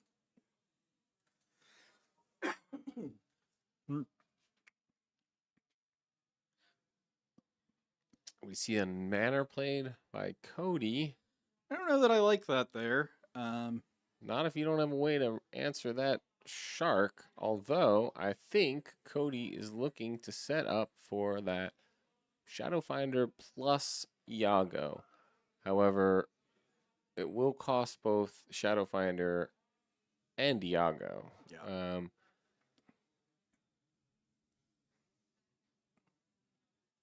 So do we opt to play like a Visions or something here? So we'll just play another Pirate's Life. I think that's right because you got to think that shark might be Moves the shark short to the manor. for this life. Oh yeah, I mean The moment you turn that sideways, it's a target. Yep, but it will cost basically everything Cody has. Like I said, it does look like he has Shadowfinder and Iago in hand, so the two of those could swing in and take out the shark. Although alternatively, we could see Iago and Pan Shadow come down and take out the manor, which arguably may be the more threatening card here. I think the only problem with that though is that if you take out manor here and you ignore shark, you end up in a situation where he'll be able to take Pirate's Life back.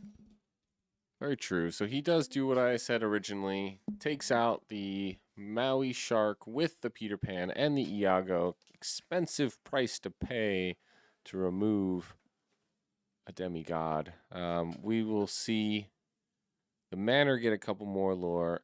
Maui Time is still going to be able to take out the bell, so that one is not long for this board either. We'll see a vision come down, a lore gained. Is he at now 15? I don't know. Honestly, at this point, I've lost track. I Actually, think he got let's. two. You just go look at someone's board, Brad. The boogie board. Those are up to date. Yep, and Cody that is extends a it. hand. It doesn't matter. It doesn't matter. Aiden will win this round 5, 2 games. Oh yeah, we forgot to put game win on. Yeah, we didn't give Aiden his squares. It was my fault. He gets the I messed up the. Yeah, stream deck. Vince broke everything. I was trying to make it so that I could understand where we were going. Well, just like that sounds like a skill diff. Sounds like a you problem, right? That's not a technology problem, Vince. Come on. Well, I was just saying if other people come into the booth. Are you the kind of person who submits a ticket to your IT department because someone said something you don't like in an email? It's like this guy wouldn't accept my meeting time. I won't bring a ticket. Do people actually do that? I feel like probably that does happen. It does. It that kind of stuff happens way too often. Yeah, I was gonna say I've never happened to me, but I feel like it's something. I think I have a ticket currently of someone who is afraid AI is on their computer. Is it? I mean, probably. I was gonna say, isn't it on Probably. all our computers? Yeah, probably. I don't know. It's on my phone. So I get to find out how I can turn off all AI on someone's computer. It's gonna be fun. It's gonna be fun. I like it. But that was round 5. Aiden and Cody. It looks like Aiden will potentially have a shot here at the top cut, depending on how things finish up here. How did you do, Brad?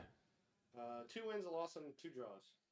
2 wins, a loss, and 2 draws. And the loss is spicy. We're going to talk about this week on the podcast. All right. Well, I don't know if you heard that, but apparently his loss was to a. Did you say a child, like a Puppy baby, day? Puppy like day? a little, like I said it a was toddler, spicy. a toddler? Apparently, I think he said that someone entered their cat in the tournament, and Brad lost to the cat. Yeah, well, that was Cassian. I've been teaching him how to play. That's Ryan. Or that was Jimmy. Jimmy plays his cat. One of the 2 guys talked about playing their cat. Playing against their cat, yeah. I always doesn't- joke about it. Vince doesn't play against Cassian because he always loses, and it's not as much fun. Okay, fine. I'll switch to us, Brad. Oh, that button doesn't do it. That button does it. Hey, Look! Scotty watch! nobody can see that. You got a Scotty pin. We can zoom in on Is that a- Brad's, zoom in on Brad's dog He dog can pin. hold 2 gold coins. Yeah, 2 What gold. what is this story from Red Robin yesterday, apparently? Wow, that got back to you fast. News filters to the mayor quickly. It does. It What does. was Mayor? There was several constituents corner questions about it. I can't wait to Mailbag. answer them. All right. So round 5 is over. 15 minutes left in the round. We're gonna get to see top cut here shortly. What do Top you guys 8 want to cut. see? Yeah. What do you guys want to see? I think we've got Ruby Sapphire. I know we've got. I think a Churn of Dogs. We've got a Steel Song, a Ruby Amethyst, a Ruby Sapphire, Well, an Emerald Steel discard, another Ruby Sapphire. I actually got questions. Sure. So the next tournament is going to be game night Okay. on Saturday. Okay. It's 11, right? Yes. 11 a.m. So we won't start until 11. These 2 are playing. Okay. Are we? Are you playing, no. Vince? Why won't you Are play? you sure you don't I'm want going to run the tournament. You're gonna run the I'm gonna tournament. run the tournament. I mean, we've seen how that worked out before, right? I seem to do a pretty good job. Ooh, I got him. I don't know. I've heard some complaints. From who? I don't know. From who? Last set champs, I heard there was a guy who only had to play 2 games out of 5 and still made top cut somehow. That's Yeah, crazy. That is You that let is that kinda stuff That is happen. because of the mechanics of the 2-game format. And who chose 2-game format? Actually, I didn't. I You didn't. did. No, I didn't. I did not. I did not choose. Initially, you did. I did initially, but I remember telling you that I asked you why we didn't do 3-game format the last time we did game night. I also Because think I thought you wanted to do 2 games. you also Well, you forgot didn't to ask drop me, though. someone, didn't you? The set champs before you forgot to drop someone. No, I just made Oh, right. I made a judge decision to correct that, and some people were unhappy. And you know what? It's fine. Sometimes people are afraid of the refs, and it's okay. Just like I sometimes get afraid of the All- stewards. all I'm at saying is F1 maybe, when they make you a know, bad call. All I'm Just saying like is they maybe did we let at someone else. Have it. Silverstone when they gave Oscar Piastri a 10-second Anyway, penalty for Anyway, driving erratically behind the safety car. mute Vince. Nobody cares, Vince. And I'm just saying, So maybe we get a new that tournament was- organizer. Since 2 tournaments in a row, there's been scandalicious there's game a bit night set champs. scandals. It's been fine. I get more. Did so you many did you people- win? Have you ever won set champs at game night? No. So that means there's been scandal at every single game night set champs. Because I think if Brad doesn't win, then that's a scandal, right? That's like we should investigate that. We should. That's going to be on the Why? mayor's desk. I feel like it'd be Why? more of a scandal if I designed it so that he won. You don't need to. You don't need to design it so he wins. You just need to stop cheating him out of his victories. How? Give me one example how I'm cheating him out of his victories. I bet you can't. Let's see. Well, we had illegal drops of players in one tournament. Yeah, that didn't affect we had him, though. someone who won 2 games and still somehow made top cut. Yeah, that's just the 2-game Um, format. So none of these have anything to do with the tournament organizer. I don't know. We'll have to I see. feel what like the you're viewers complaining say. about Disney Lorcana. Do you want to? Yeah, I mean that isn't that about the Robin? isn't that the nature of Disney Lorcana? If you're not complaining, are you having fun? Right. So who do we want to see though? Spam it in the chat. We've got a couple Ruby Sapphires. Get in there with that blurple. We got to see. Oh, okay. Well, so yeah, there's a Blurple and an Emerald Amethyst that are both on the. Those were the ones we were talking about. Winning in. So, what do you guys want to see on stream? Ruby Sapphire. We got a Churn Dogs. We got an Amber Steel. We got some more Ruby Sapphire. We got Discard. We got more Ruby Sapphire. Sounds like you guys are probably getting a Ruby Sapphire match, but who do you want to see it played against? A lot of Ruby Sapphire. But actually, that's what I was going to ask either of you. Have what you've seen yesterday and today altered what you think you're going to play this coming weekend? Nope, I played the exact same thing today with 2 cards. Yeah, obviously you're not changing, Brad. We get it. Well, we don't know. I don't know. I don't know. I don't know. I feel like he's you like Red Fossa. That's not. Bro, what? So let me ask you this, Brad. Earlier, Vince was like, everybody knows what Brad's playing. It's Blurple. And I'm like, I don't know. Could be Ruby Fossa. He plays Ruby Fossa sometimes. And Vince goes, no, he'd play Brooms before he played Ruby Fossa. And then Brad's in here, and Vince now all of a sudden is just like, well, I'm going to gaslight the crap out of Andy. Hey, Brad, you love Ruby Fossa, don't you? Like, that's your favorite deck. Anyway, we're going to stop this brutal attack. Zipper. Amber Sapphire. Wait, there's no Amber Sapphire. Did I say that? I meant Amber Steel. I'm sorry. I'm so sorry if I messed up. And it's okay. He messes up a lot. He doesn't understand Amber this Steel. game. Sharks in the water. What are the He matchups? knows nothing. We don't know what the matchups are. I also apparently, congratulations. We've received 100 messages today in the chat. I mean, you guys are active for sure. How many people watching? So we got 28 on the YouTube, About and 50 we people have total? 20 on the. Amber Okay. Sapphire. I don't think there's. And I'll Amber bet we'll get more. We usually always get more as we get into the Top cut. Top cut. Everybody loves the top cut. Plus, people are coming home from their set champs. You know, they gotta. Yeah. But we see Amber Sapphire. Like I said, I don't think it's in the top cut. Unfortunately, I meant Amber Steel. So if I said that, I'm mistaken. Maybe one makes in that I don't know about. You know, they could be out there. But we've got some. We got Heat, let's go. Yeah, Lorcana got- Heat's in the chat. 3. He Brad, said he didn't like who's- you earlier. Who's- Now I'm just totally Brad, you got- Is gaslighting. he starting to run a promo for our You wrestling? Our gotta tell him who's gonna win WrestleMania? Questlemania. I'm going to Questlemania, brother. The rules of Villainy gonna Yeah. take home Questlemania. They're going to be behind me. It's going to be all me. I- I'm the Hollywood Hogan. Yeah. Brad is feisty. He's ready. He is so ready to take down Questlemania. Excellent. 10 minutes left in round. You know another competition though. You know what we never did finish was Villain the Showdown. Villain Showdown. Well, we don't know how it's going to end anyway. Wow. You mean I'll win? Thank you. Sheesh. Who won the Pack- Chaos Draft or the Chaos Pack Seal? Rush or the Yeah, Chaos Sealed? Chaos Seal that we never No, published. nobody knows because it hasn't been published. Yeah, we do need to put that up at some point. That is so old. That's from set 6. We still can do it. We can, I guess. Yeah, we should comment it and do it. Start a poll. What deck do Oh, I you? thought this was going to be about me and Vince.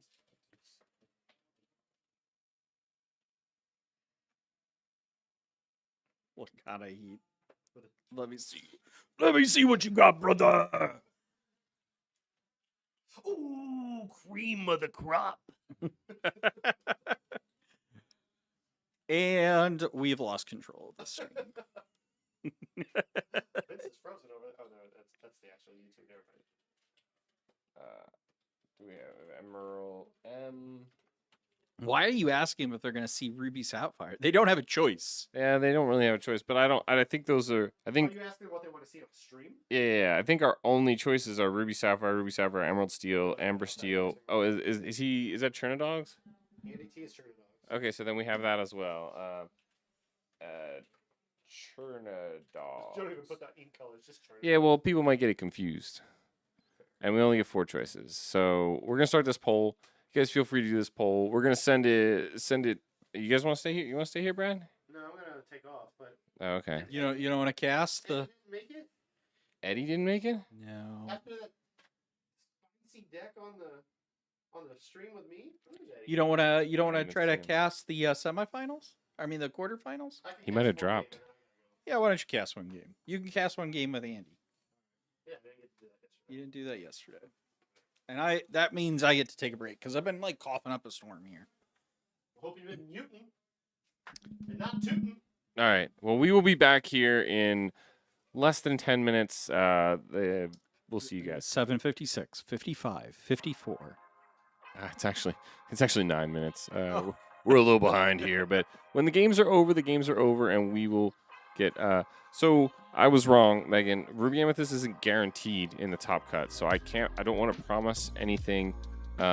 If you really want Ruby Amethyst, feel free to vote, but also like spam the chat Ruby Amethyst. But unfortunately, I don't think Ruby Amethyst is guaranteed in the top cut, so Yeah, I think that might be one you'll have to that's just on the edge. on the cusp. So we'll have All to right. see how it turns out.